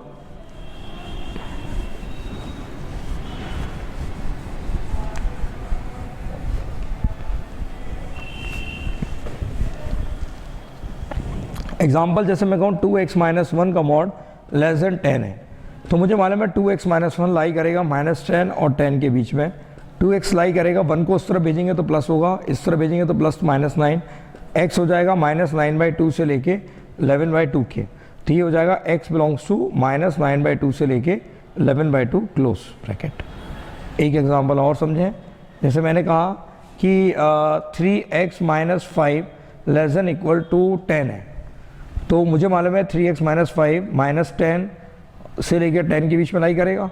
3x 5 को उधर भेजा, प्लस का हो जाएगा 15, इधर आया तो माइनस का 5, 3 से डिवाइड करा दोनों तरफ 5, यानी x बिलोंग्स टू -5/3 से लेके 5। समझ में आ गया होगा कि मैंने इसमें क्या करा कि जो फंक्शन मॉड में होता है लेस देन a होता है तो उसको -a और a के बीच में रखा, फिर 1 को इधर उधर भेज सकते हैं। 1 को हटाने का एक ही तरीका है कि तीनों तरफ 1 को ऐड कर दो, ऐड करने से ही सिंपली, फिर 2 को हटाने का एक ही तरीका है कि दोनों तरफ डिवाइड कर दो, 2 से तीनों तरफ, सिंपली सॉल्व किया। सेम ये क्वेश्चन किया। अब इसमें आगे देखें,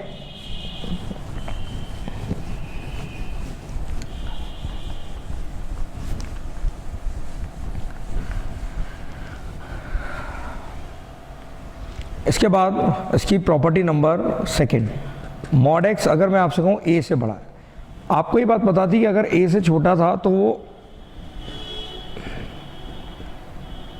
-a और a के बीच में था।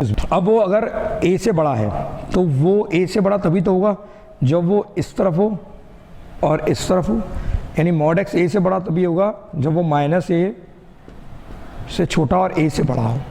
फॉर एग्जांपल मैंने कहा मॉड एक्स मेरा 2 से बड़ा है, तो x मेरा -2 से छोटा होगा और x मेरा 2 से बड़ा होगा। वैल्यू रख के देखो, x की जगह -3 ले लो, -3 का अगर मॉड देखोगे तो वो 2 से बड़ा ही तो आ रहा है। x की जगह आप 4 ले लो 4 का मॉड देखोगे तो वो 2 से बड़ा आ रहा है ना, इट मीन्स ये रिजल्ट ट्रू है। ठीक, समझ में आ गया होगा कि अगर x हमारा a से बड़ा हो तो वो माइनस से छोटा और a से बड़ा होता है। लॉजिक आपके सामने है, ऐसा क्यों होता है। अब इसके थोड़े से और अच्छे एग्जाम्पल देखते हैं। देखिए,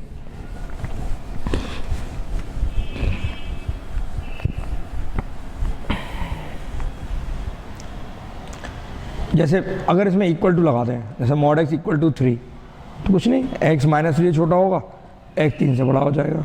तो x बिलोंग्स टू -∞ से लेके -3 छोटे के लिए, ये इनइक्वालिटी मैं आपको सिखा चुका हूँ, 3 से इन्फिनिटी। ये मैंने कहा 3x माइनस का मॉड ग्रेटर देन 7 है, तो इसका मतलब 3x माइनस 1 -7 से छोटा होगा, 3x माइनस 1 7 से बड़ा होगा, 3x माइनस 6 और 3x 8, x माइनस 2 और x 8/3। तो इनको क्लब करके अगर हम देखें तो यहाँ से आ जाएगा x बिलोंग्स टू -∞ से लेके -2 यूनियन 8/3 से लेके इन्फिनिटी। ऐसी तो लिखिए क्लब करके। ठीक, एक एग्जांपल और देख सकते हैं।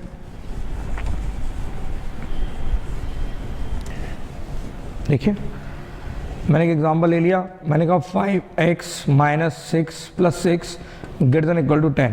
ठीक, तो 5x प्लस 6 माइनस 10 से छोटा होगा, 5x प्लस 6 10 से क्या होगा, बड़ा होगा। तो ये आ गया 5x, ये आ गया -16, ये आ गया 5x, ये आ गया 4। तो x माइनस 16/5 और x हमारा 5/4 से बड़ा। इसको बोलेंगे -∞ से लेके -16/5 क्लोज ब्रैकेट यूनियन 5/4 से लेके इन्फिनिटी।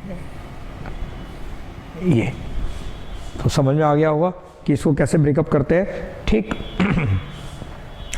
अब इसके आगे हम बढ़ते हैं नेक्स्ट मॉड की नेक्स्ट प्रॉपर्टी के अंदर, प्रॉपर्टी नंबर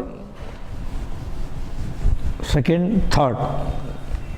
देखिए, प्रॉपर्टी 3rd देखिए। प्रॉपर्टी 3rd क्या है, मॉड x मेरा अगर a से b के बीच में लाई करता है तो x बिलोंग्स टू, डायरेक्ट याद करेंगे, -b से लेके -a यूनियन a से b। फॉर एग्जांपल मैंने कहा मॉड x मेरा 2 से लेके 15 के बीच में लाई करता है, तो x बिलोंग्स टू हो जाएगा -15 से -2 2 से 15। फॉर एग्जांपल मैंने कहा मॉड x मेरा 2 और 15 पे मैंने क्लोज ब्रैकेट लगा दिया, कुछ नहीं, तो x बिलोंग्स टू -15 से -2 यूनियन 2 से 15 क्लोज ब्रैकेट आ जाएगा। फॉर एग्जांपल मैंने कहा, मैंने एक तरफ ओपन लगाया, एक तरफ इक्वल टू लगाया, कोई बात नहीं, x बिलोंग्स टू -15 से -2, जिस पे नहीं था उसके माइनस पे भी ओपन आया, और 2 से लेके 15 जिस पे था उसमें क्लोज आ गया। समझ में आ गया होगा प्रॉपर्टी क्या है। ये रिजल्ट डायरेक्ट याद रखेंगे। इस पे बेस्ड और एग्जांपल देखें किस तरह करेंगे हम लोग। मॉड की प्रॉपर्टीज़ काफ़ी इंपॉर्टेंट है, जिन्हें ध्यान से समझना बहुत ज़रूरी है, क्योंकि मोस्ट ऑफ क्वेश्चन इन्हीं प्रॉपर्टी पे बेस्ड होके आते हैं। तो इनको समझना आपके लिए बहुत ज़रूरी है कि मॉड फाइनली प्रॉपर्टी से कैसे एक्सपैंड होता है। ठीक, देखिए अब हम लोग इसी के अंदर एग्जांपल डिस्कस करते हैं। जैसे मैंने कहा 3x माइनस का 7 लाई कर रहा है 4 से लेके 10 के बीच में, तो मुझे मालूम है कि 3x माइनस 7 बिलोंग करेंगे हम -10 से लेके -4 यूनियन 4 से लेके 10। फिर 3x बिलोंग्स टू -7 को उस तरफ भेजा, तो ये हमारे पास हो गया -3, ये हो गया हमारे पास -3 और ये हो गया हमारे पास 3 यूनियन 11 से लेके 17। x बिलोंग्स टू -1 1 11/3 से लेके 17/3। ये मेरे पास हो गया। एक एग्जांपल और देखें, 4x माइनस 5, ये खाली 2 ले लो और यहाँ पर इक्वल टू लगा दो, कोई बात नहीं। तो 4x माइनस 5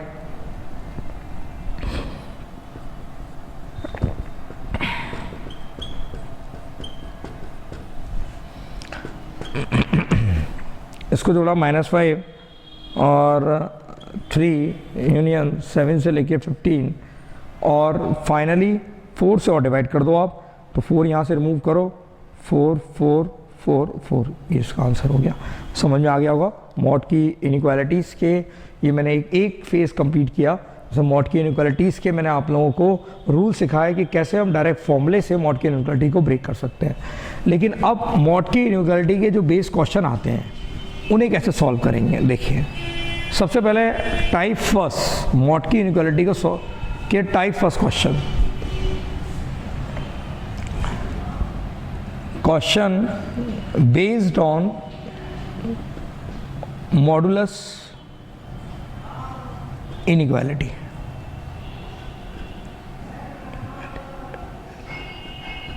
मॉडुलस इनइक्वालिटी पे बेस्ड क्वेश्चन देखिए, समझिए।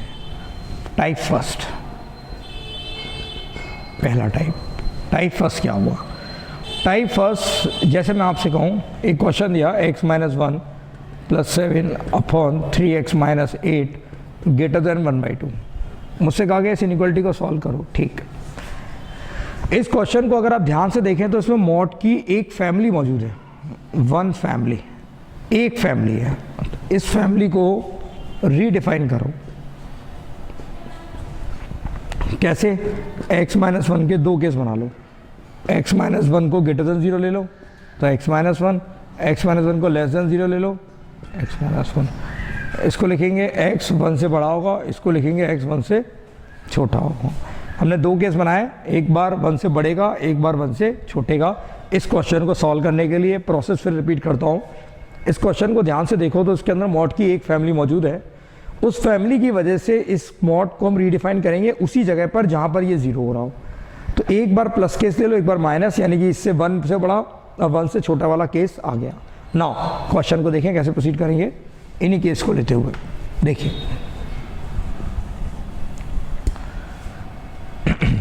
केस फर्स्ट लिया कि मैंने कहा x 1 से बड़ा है। ठीक है, 1 से बड़ा है तो प्लस का ही बाहर आएगा। खोल दीजिए। अब इनइक्वालिटी सॉल्व करने के लिए हम जानते हैं क्रॉस मल्टीप्लाई नहीं कर सकते हैं, तो पहले तो उसको सिंप्लीफाई कर लें। x + 6 upon 3x - 8 - 1/2 greater than equal to 0 लिख दीजिए, क्योंकि क्रॉस मल्टीप्लाई ना करके एक तरफ 0 बनाएंगे। फिर एलसीएम लीजिए, 12 - 3x + 8 upon 2 3x - 8 greater than 0। It implies that ये हो गया मेरे पास 20 - x अपॉन 3x - का 8 ग्रेटर देन इक्वल टू 0। इसको लिखेंगे तो 20 - x 3x - 8 greater than 0 union x बराबर 20। फिर इसमें से माइनस कॉमन ले लेंगे, क्योंकि इनइक्वालिटी का रूल आप जानते ही हैं। ये सिंपल इनइक्वालिटी से सॉल्व किया, इनइक्वालिटी आपको सिखा चुका हूँ, उसी रूल से हम इनइक्वालिटी से सॉल्व कर रहे हैं। ये माइनस का था, ये टर्म माइनस का है, तो माइनस को कॉमन लेके हमने इनइक्वालिटी क्या करी, चेंज करी, x बराबर 20।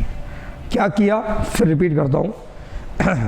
मैंने केस लिया 1 से बढ़ेगा, 1 से बढ़ेगा केस लिया, इसको खोल दिया, x + 1 रख दिया, सिंप्लीफाई किया, ये किया। क्रॉस मल्टीप्लाई वैलिड नहीं है, इसलिए एक तरफ -1/2 को ले गया, ऐसे लिख लिया, एलसीएम ले लिया, ये कर लिया। अब n/d greater than equal to 0 होता है, तो n.d ग्रेटर देन 0 होगा, यूनियन n बराबर 0 रखा, तो इनका मल्टीप्लाई माइनस कॉमन लेके दूसरी तरफ भेजा, इनका मल्टीप्लाई माइनस जैसे दूसरी तरफ भेजा तो इनका मल्टीप्लाई लेस देन 0 होगा, यूनियन x बराबर हमने 20 रखा, क्योंकि ये इक्वल टू 0 है, 0 बनाने के लिए 20 रिस्पॉन्सिबल है। फिर क्या करें, देखें। फिर इसको सॉल्व करने के लिए नंबर लाइन पे पुट किया, नंबर लाइन पे सबसे छोटा मिला 8/3, फिर मिला 20 प्लस माइनस प्लस चाहिए हमें माइनस का, तो x लाई करेगा 8/3 से लेकर 20 और यूनियन 20। तो लेकिन 20 को यहाँ से इसको शिफ्ट कर दे दो, तो 8/3 से ये हो गया इक्वल टू 20। ये आ गया मेरे पास, यानी कि इस इनइक्वालिटी का ये आंसर आया इस केस का। लेकिन मेरा केस क्या था, केस था 1 से बड़ा। तो जो केस लेके चलते हैं और जो आंसर आता है वो कॉमन देखा जाता है, उनमें हमने कॉमन देखना है।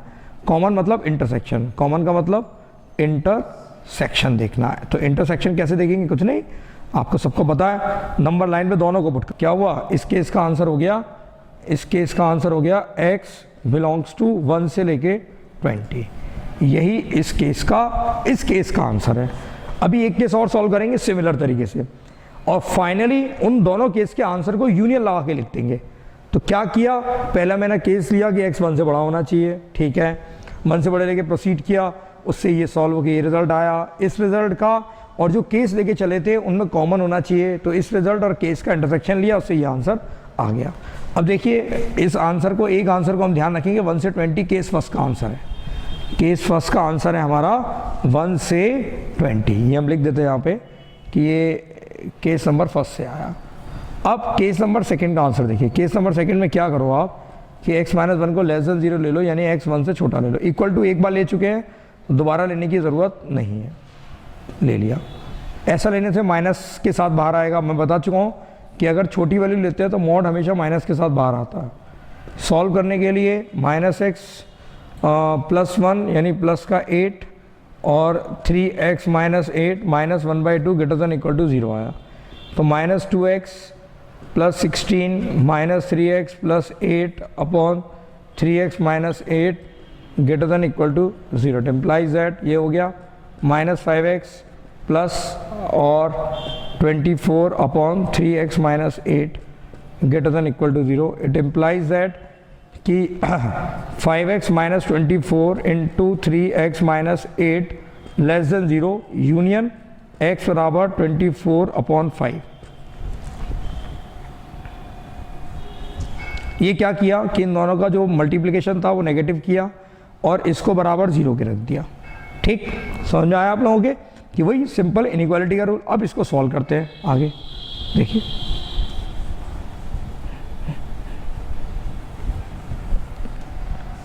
इसको वही नंबर लाइन पे पुट किया।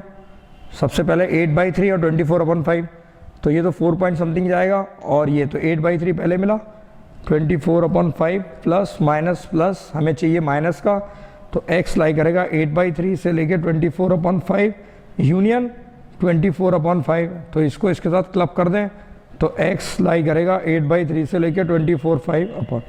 ये इस केस का आंसर नहीं है। इस इनइक्वालिटी को सॉल्व करके ये आया, लेकिन इससे हमारा 1 से छोटा। अब 1 से छोटा और 8/3 और 24/5 के बीच में, तो अगर हम ओवर कॉमन सेंस लगाएं तो कॉमन तो कुछ आ ही नहीं रहा। इसका मतलब इस केस का आंसर हो गया 5, कुछ है ही नहीं। तो फाइनली इस इनइक्वालिटी का आंसर क्या आया, केवल यही। क्यों, हम दोनों का यूनियन लेते, तो यूनियन 5 का लोगे तो दिखाओगे तो उन्हें, तो आंसर आ गया खाली 1 से लेके 20। Concept clear. फिर से एक एग्जांपल और करते, और क्लियर करने के लिए इसको कैसे करेंगे देखें।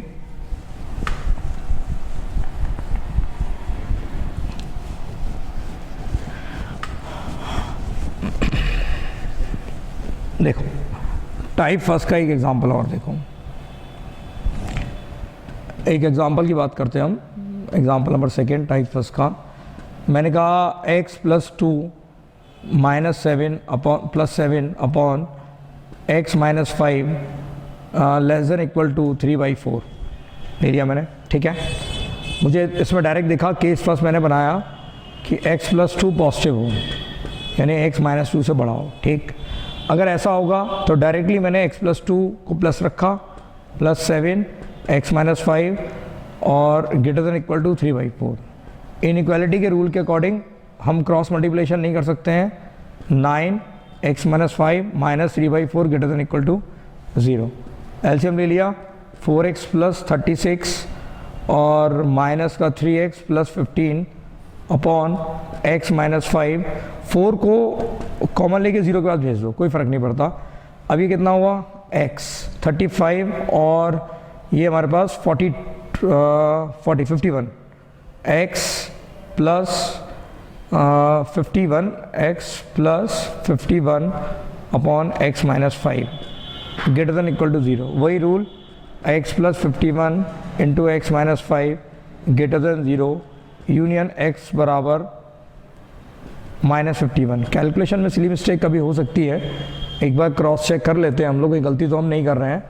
हमने इसको खोला +7 9 x - 5 -3/4 लिया, एलसीएम लिया, 4x 36, यह आया मेरे पास -3x + 15 और x - 5, ये हो गया x और 36 + 15 35 + 15 50 + 1 51 x - 5, ये आ गया। अब इसको नंबर लाइन पे पुट करें, ये आएगा -51, फिर आया 5 प्लस माइनस प्लस, तो हमें चाहिए प्लस का, तो x बिलोंग्स टू -20 से लेके -51 यूनियन 5 से लेके इन्फिनिटी और यूनियन x बराबर -51। तो क्या करा हमने, x बिलोंग्स टू -20 से लेके -51 क्लोज ब्रैकेट और 5 से लेके इन्फिनिटी, ये आ गया। तो लेकिन हमारा केस क्या था? केस था -2 से बड़ा। आंसर आया ये कि इसको हम थोड़ा सा ऊपर लिख देते हैं, चाहे यहाँ से कैंसिल करो और यहाँ पर 51 की जगह क्लोज लगा दो, एक ही बात है। ठीक, आंसर आ गया हमारे पास ये। अब हमें जो केस लेके चले थे वो था -2 से बड़ा, -2 से बड़े, और इसका इंटरसेक्शन अगर देखोगे इस केस का और इसका, अगर मैं कॉमन देखूँ, अगर मैं इनका कॉमन देखूँ तो मुझे दिख रहा है कि कॉमन आएगा x बिलोंग्स टू 5 से इन्फिनिटी कॉमन आने वाला है। क्यों? नेगेटिव -51 तो -2 से बहुत छोटा है और -2 से बड़ा यानी 5 टू इन्फिनिटी, यानी इस केस का आंसर कितना आया? x बिलोंग्स टू 5 से लेके इन्फिनिटी। ये इस केस का आंसर हो गया, केस नंबर फर्स्ट का। प्रोसीजर क्लियर हो गया होगा आप लोगों के दिमाग में। अब बात करते हैं केस नंबर सेकेंड, इसकी केस नंबर सेकेंड की। देखें,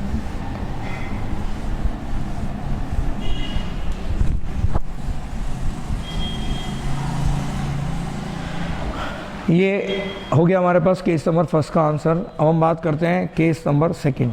केस नंबर सेकंड में क्या करो कि x+2 को नेगेटिव ले लो, इक्वल टू लगा लो, तो ये आ जाएगा -x+2 + 7 अपॉन x - 5 < 3/4। It implies that -x -2 और 7 के साथ गया तो माइनस का 5 रह गया, upon x - 5 -3/4 < 0। It implies that -4x minus का 20 -3x प्लस का 15 अपॉन 4x - 5 < 0। इसको सिंप्लीफाई किया, -7x -5। थोड़ी कैलकुलेशन मिस्टेक हो सकती हैं, एक बार कैलकुलेशन को आप अपने आप भी सॉल्व करके देखिए, कभी कभी गलती हो सकती है।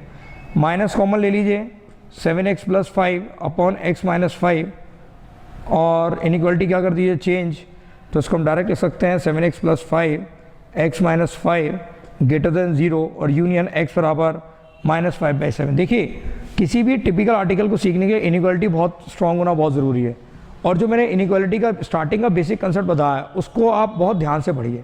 जितना आप इनइक्वालिटी को ध्यान से पढ़ेंगे उतने ही आपके फंडामेंटल्स इंप्रूव होंगे, क्योंकि जैसे जैसे आप सब्जेक्ट में एंटर करते जाओगे, मैथ्स में और टिपिकल क्वेश्चन में एंटर करते जाओगे, वहाँ पर प्योर कंसेप्ट इनइक्वालिटी के अप्लाई होने लग जाते हैं। अगर आपकी इनइक्वालिटी क्लियर नहीं है तो आप इसके अंदर पार पाना मुश्किल है। ठीक, एनीवे, ये बात मैंने आपको बीच में से समझाई, जिससे आप ध्यान रखें, इनइक्वालिटी को बार बार रिवाइज करें, क्योंकि इनइक्वालिटी मैं तो बहुत जल्दी इस्तेमाल कर देता हूँ, लेकिन आप अगर नहीं प्रॉपर रिवाइज करे होंगे तो आपको जल्दी समझ में नहीं आएगा। अब ऐसे ही इसको सॉल्व किया, तो इसको सॉल्व करते देखें। नॉर्मल लाइन पुट किया, -5/7 5 प्लस माइनस प्लस, तो x बिलोंग्स टू, मैं डायरेक्ट लिख रहा हूँ -5/7 से लेके 5 ओपन। मैंने डायरेक्ट इस पर क्यों क्लोज लगा दिया, क्योंकि यहाँ पर इक्वल टू लगा था इसलिए, लेकिन मेरा केस था -2 से छोटा। अब -2 से छोटा और ये आया -5/7 से 5, नो सॉरी गलत लिख दिया, मुझसे कहा गया ग्रेटर देन, तो x बिलोंग्स टू -20 से लेके -5/7 क्लोज ब्रैकेट यूनियन 5 से लेके इन्फिनिटी। ठीक, अब इसका और इसका इंटरसेक्शन लो कॉमन, तो ये तो आएगा ही नहीं, गया। ये इसमें भी -2 से शुरू होगा, तो कॉमन इनका अगर हमने देखा तो इनका कॉमन आया x बिलोंग्स टू -20 से -2 ही आया कॉमन। तो आंसर क्या हुआ, इन दोनों केस का यूनियन। आंसर क्या होता है कि आपने जो केस सॉल्व किए, केस फर्स्ट बनाया, केस सेकंड बनाया, और उनका यूनियन ले लो। यानी कि अगर हम फाइनली बात करें, इसका जो फाइनल आंसर होगा वो क्या होगा, इसका देखें फाइनल आंसर क्या आया। इसका फाइनल आंसर आया x बिलोंग्स टू -20 से लेके -2 यूनियन 5 से लेके इन्फिनिटी। समझ में आ गया होगा आप लोगों के कि मैंने आपको क्या बताया। ठीक है, तो ऐसे एक फैमिली में हम मॉड को एक बार ब्रेक करते हैं, एक बार प्लस एक बार माइनस, इस तरह सॉल्व करते हैं। जो केस लेके चलते हैं और जो उस जो केस लेके चलते हैं और जो सॉल्व हो गया आता है उनका आपस में इंटरसेक्शन देखते हैं। उस इंटरसेक्शन से एक केस सॉल्व हो गया, फिर केस सेकंड लेके चले, उस केस को सॉल्व किया, उससे जो आंसर आया और जो केस था उनका इंटरसेक्शन देखा, फाइनली दोनों आंसर को उठा के हम यूनियन लिख देते हैं। ठीक, तो स्टार्ट करते हैं आगे हम इसके अंदर। देखिए आगे की कड़ी टाइप सेकंड। अब शुरू करते हैं इसके अंदर हम मॉडुलस इनइक्वालिटी के अंदर का टाइप सेकंड। टाइप सेकंड क्या है, जैसे कि एक ही मॉड फैमिली है, जैसे mod x minus one mod x plus one greater than equal to 2, ऐसे क्वेश्चन दिया हुआ है एक। अब ऐसे क्वेश्चन को सॉल्व करने के लिए वही केस बना के भी कर सकते हैं, लेकिन और इजी तरीका ऐसे क्वेश्चन को सॉल्व करने के लिए कि एक ऊपर नीचे एक जैसा मॉड है, कोई और वेरिएबल नहीं है, कि हम लेट मॉड x को y मान लीजिए। तो एक क्वेश्चन हो गया y minus one y plus one greater than 2, तो ये हो गया y minus one y plus one minus 2 greater than equal to हो गया 0। वही क्रॉस मल्टीप्लाई तो करेंगे नहीं, y माइनस वन माइनस का 2y और minus 2 upon y plus one greater than equal to 0, ये हो गया हमारे पास minus y minus 3 upon y plus one greater than equal to 0। Cross multiply minus, वही माइनस कॉमन ले लीजिए, y प्लस 3 और y plus one less than equal to 0। इसको सॉल्व करेंगे तो डायरेक्ट लिख रहा हूँ मैं इनइक्वालिटी कंसेप्ट से, y माइनस 3 से माइनस 1 के बीच में लाई करेगा, ठीक है, माइनस 3 से माइनस 1 के बीच में लाई करेगा। इसका मतलब मॉड ऑफ x लाई करेगा माइनस 3 से माइनस 1 के बीच में। इसका आंसर नो सॉल्यूशन हो गया, मन से बनाया था क्वेश्चन, नो सॉल्यूशन आ गया। कोई बात नहीं, दूसरे एग्जांपल में समझेंगे क्यों, क्योंकि कभी भी कोई मॉड नेगेटिव इंटरवल के बीच में तो लाई कर ही नहीं सकता। इसका मतलब हमने जो क्वेश्चन सोच के चले, वो क्वेश्चन का डेटा हमने जो सोचा उससे आंसर हमारा 5 आया, यानी आंसर क्या हुआ, x बिलोंग्स टू कितना हुआ 5। ठीक, समझ में आया कैसे किया। एक एग्जांपल और समझते हैं, देखिए और कैसे करेंगे इसको।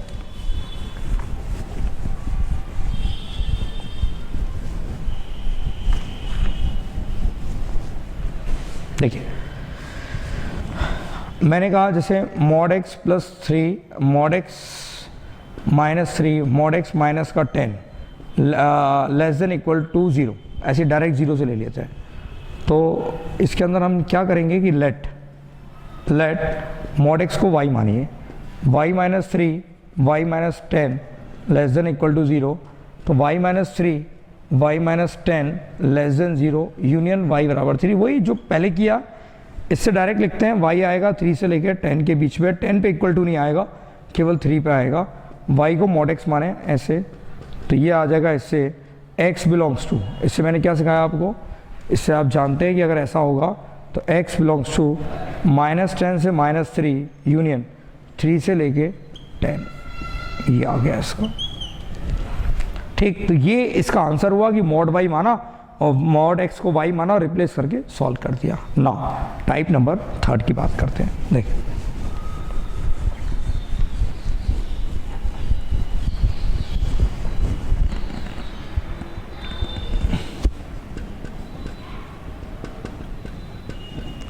टाइप नंबर 3, टाइप नंबर 3 क्या है, देखिए समझें। टाइप नंबर 3 हमारे पास ये है कि जैसे टाइप नंबर 3 कि x माइनस 1 का मॉड प्लस x माइनस 2 का मॉड ग्रेटर देन 4। इस बार मैंने डबल मॉड ले लिए, 2 मॉड मैंने एक साथ ले लिए। तो अब इन 2 मॉड को सॉल्व कैसे करेंगे, तो इन 2 मॉड को सॉल्व करने का तरीका है कि इनको अलग अलग बराबर 0 के रखे हैं, इसको भी बराबर 0 के रखे हैं, तो x इक्वल टू 2 आ गया। क्या करा मैंने कि इन दोनों मॉड को अलग अलग बराबर 0 के रखा, और 0 के बराबर रखने के बाद इनको नंबर लाइन पे पुट करिए 1 और 2। इसने नंबर लाइन के 3 हिस्से किए, एक हिस्सा, 2 हिस्से और 3 हिस्से। यानी इसकी वजह से एक केस बना जब x मेरा 1 से छोटा हो, दूसरा केस बना जब x मेरा 1 से 2 के बीच में हो, और तीसरा केस बना जब x मेरा 3 से 2 से बड़ा हो। इक्वल टू कहीं भी लगा लीजिए, कोई फ़र्क नहीं पड़ता। क्या बताया मैंने कि अगर 2 फैमिली मॉड की 2 डिफरेंट फैमिली मौजूद हो तो उनको अलग अलग बराबर 0 के रखिए। 0 के बराबर रखने के बाद नंबर लाइन पे के 3 हिस्से हो गए, फर्स्ट, सेकेंड, थर्ड।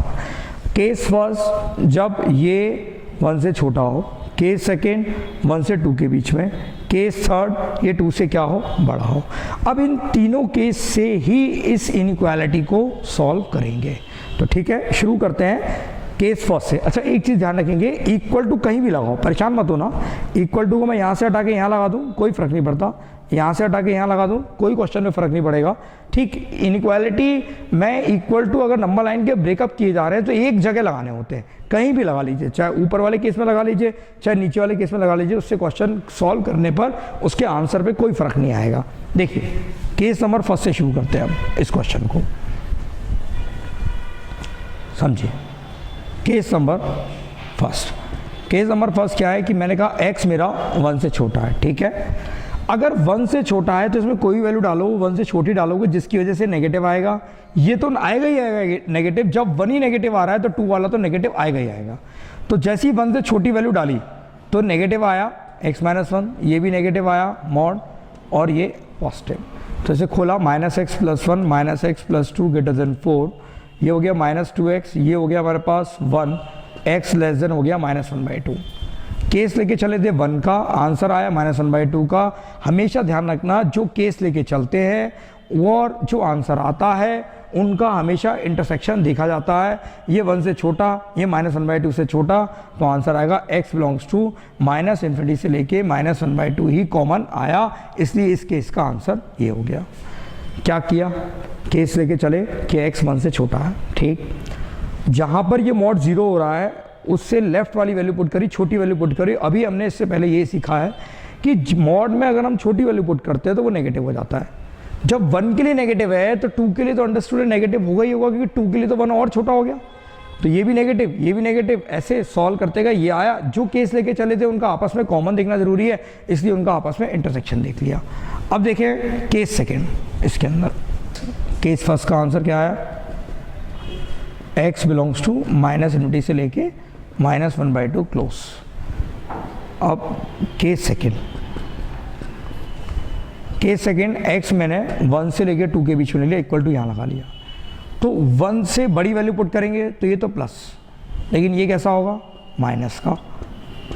ब्रैकेट खोलिए, x -1 -x +2 > 4, x कटा, ये आ गया 1 > 4। ऐसा पॉसिबल ही नहीं है, इसलिए इस केस का आंसर नो सॉल्यूशन हो गया। क्या करा, 1 से बड़ा लिया तो ये तो प्लस का हो गया, लेकिन चूंकि इससे छोटा है तो ये मॉड नेगेटिव हो गया, ये प्लस का हो गया, खोल दिया ब्रैकेट, ये आ गया। इसका मतलब इसमें इस केस में कोई भी सॉल्यूशन नहीं आया। केस नंबर थर्ड देखिए, केस नंबर थर्ड कि अगर मैं आपसे कहूँ कि x मेरा 2 से बड़ा है, ठीक, तो 2 से बड़ा तो ये तो प्लस का होगा ही होगा, ये भी प्लस का होगा, और ऐसे। तो इसको खोला तो 2x - 3 > 4, 2x > 7, x > 7/2, तो ये आया, ओके, एक ये आया और एक ये आया। कॉमन क्या आया इनके बीच में, कॉमन यही आया। अगर हमने कॉमन देखा तो कॉमन क्या आया, x बिलोंग्स टू 7/2 से इन्फिनिटी आया, क्योंकि ये बड़ा है और 2 वाला पहले पड़ गया, ठीक। तो फाइनल आंसर क्या हुआ, अगर मैं इसका फाइनल आंसर देखूं इस पूरे क्वेश्चन का, तो इसका फाइनल आंसर हुआ कि x बिलोंग्स टू -∞ से लेके -1/2 क्लोज यूनियन 7/2 से इन्फिनिटी। मतलब केस फर्स्ट से जो आंसर आया, केस सेकंड से जो आंसर आया, उनका आपस में आप यूनियन ले लीजिए। समझ में आया आपके, ठीक है। फिर से एक क्वेश्चन करते हैं और समझ में आएगा। देखिए एक क्वेश्चन और करते हैं। मैंने कहा x - 1 + x - 4 > 6, ऐसी ले लिया मैंने, > 6, चलिए ये ले लेते हैं।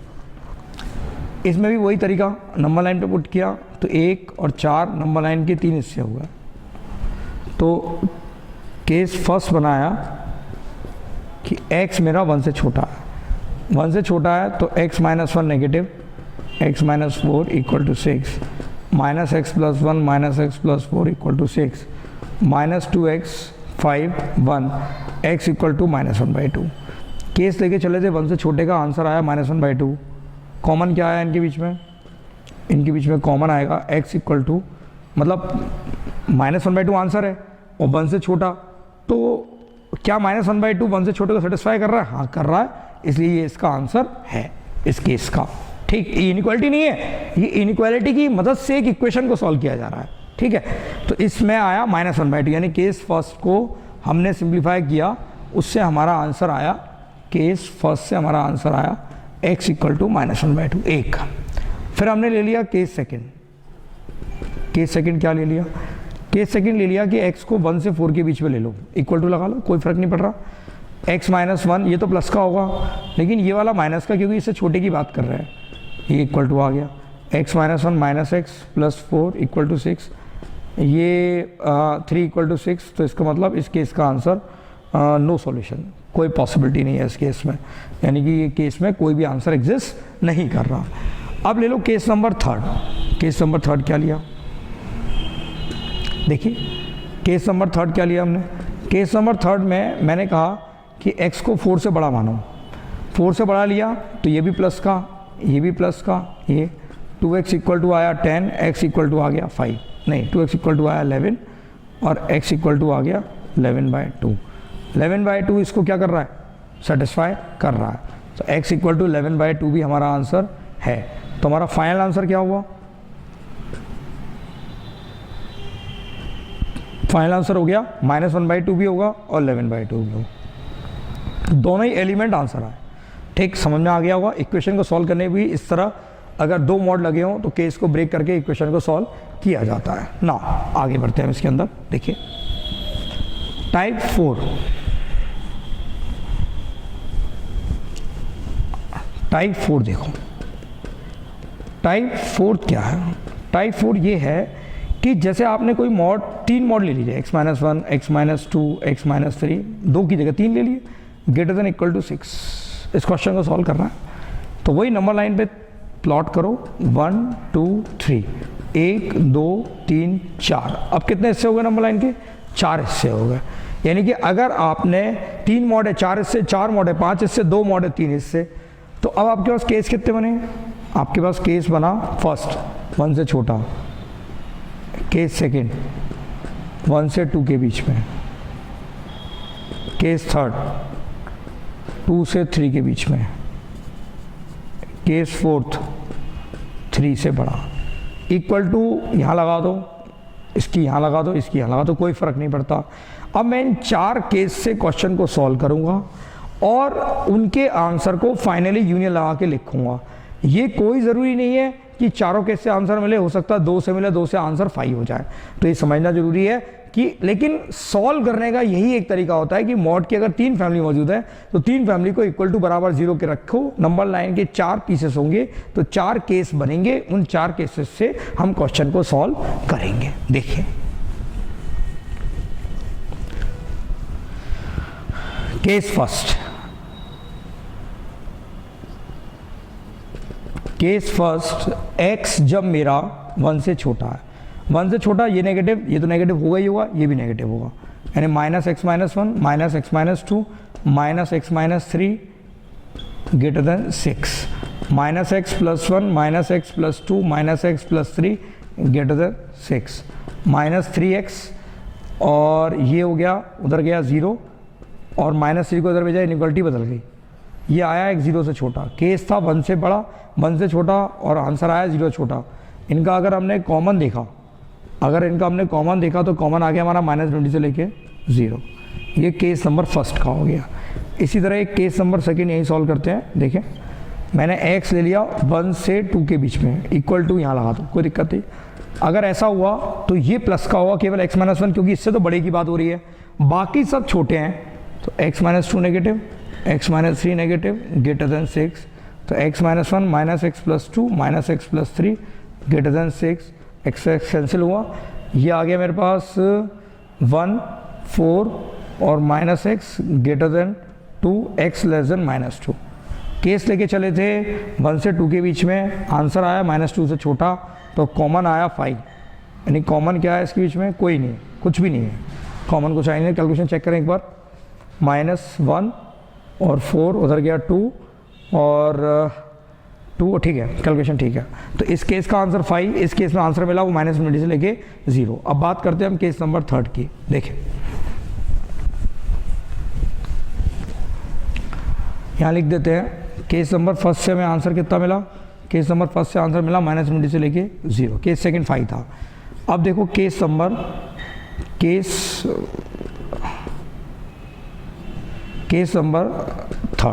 थर्ड में क्या ले लिया, x को 2 से 3 के बीच में ले लो, इक्वल टू कहीं भी लगा लो, तो x-1 पॉजिटिव, x-2 पॉजिटिव, लेकिन x-3 नेगेटिव हुआ, तो ये हो गया x-1, x-2 -x+3 greater than 6, ये इससे कैंसिल हो गया, तो ये हो गया x, ये हो गया, ये इससे कैंसिल हो गया, x 6 से बड़ा। केस था 2 से 3 के बीच में, आंसर आया 6 से बड़ा, तो इसका भी कॉमन क्या आया हमारे पास, इसका भी जो कॉमन आया वो x बिलोंग्स टू 5 हो गया। क्यों? क्योंकि केस था x 2 से 3 के बीच में लाई करना चाहिए और आंसर आया 6 से बड़ा, तो पॉसिबिलिटी है ही नहीं, कॉमन कुछ है ही नहीं। अब ले लो केस नंबर 4 ले लो। 4 ले लिया कि ये 3 से बड़ा है, ठीक है, ये 3 से बड़ा है तो सब प्लस के हो गए, सब प्लस के लिख दो। तो क्या हुआ 3x 12 x greater than 4, case लेके चले 3 से बड़ा और ये आया 4 से बड़ा, तो कॉमन कितना देखा 4 से इन्फिनिटी। इसका मतलब केस 4th में आंसर मिला और वो मिला हमारे पास 4 से लेके इन्फिनिटी मिला। तो फाइनल आंसर क्या हुआ? फाइनल आंसर हुआ इसका, अगर हम इसके फाइनल आंसर की बात करें तो फाइनल आंसर हुआ इन दोनों केस का यूनियन। देखो जो अलग अलग इंटरसेक्शन कब लेते हैं, एक केस में ही जो लेके चले उसी से जो आंसर आया उसका तो इंटरसेक्शन लो, लेकिन सारे केसेस को सॉल्व करने के बाद जो आंसर आएगा उनका आपस में हम यूनियन लेंगे। तो ये आपको केस समझ में आ गया होगा, ठीक। इसको बहुत ध्यान से आप प्रैक्टिस करिएगा, बार बार देखिएगा, बार बार वीडियो को देखते रहने से ही आपके लेक्चर्स और इम्प्रूव होंगे। तो इसको मस्ट वॉच, बार बार रिपीट करिए। इन क्वेश्चंस को घर पे अपनी कॉपीज़ में देखने के बाद, समझने के बाद दोबारा प्रैक्टिस करिए। जितनी प्रैक्टिस करेंगे उतनी इनइक्वालिटी अच्छी होगी। मैथ्स एक ऐसा सब्जेक्ट है जो कि आपके खुद के सॉल्व करने से इम्प्रूव होना है। आप कितने भी अच्छे टीचर से पढ़ लो, कितनी भी अच्छी बुक से पढ़ लो, अगर आप प्रैक्टिस नहीं करेंगे तो आपकी मैथ्स कभी अच्छी नहीं हो सकती। तो आज मेरा यहाँ पर मॉडुलस इनइक्वालिटी का एक कंसेप्ट खत्म होता है। इसी के साथ मेरी इनइक्वालिटी की क्लास फिनिश होती है। अब आगे आप नए चैप्टर पे मूव करेंगे हम, लेकिन इनइक्वालिटी को फिर बोल रहा हूँ, इनइक्वालिटी को ढंग से पढ़िएगा। इनइक्वालिटी मैथ्स की बैकबोन है, अगर वो वीक है तो आपकी पूरी मैथ्स कमज़ोर रह जाएगी। Thank you.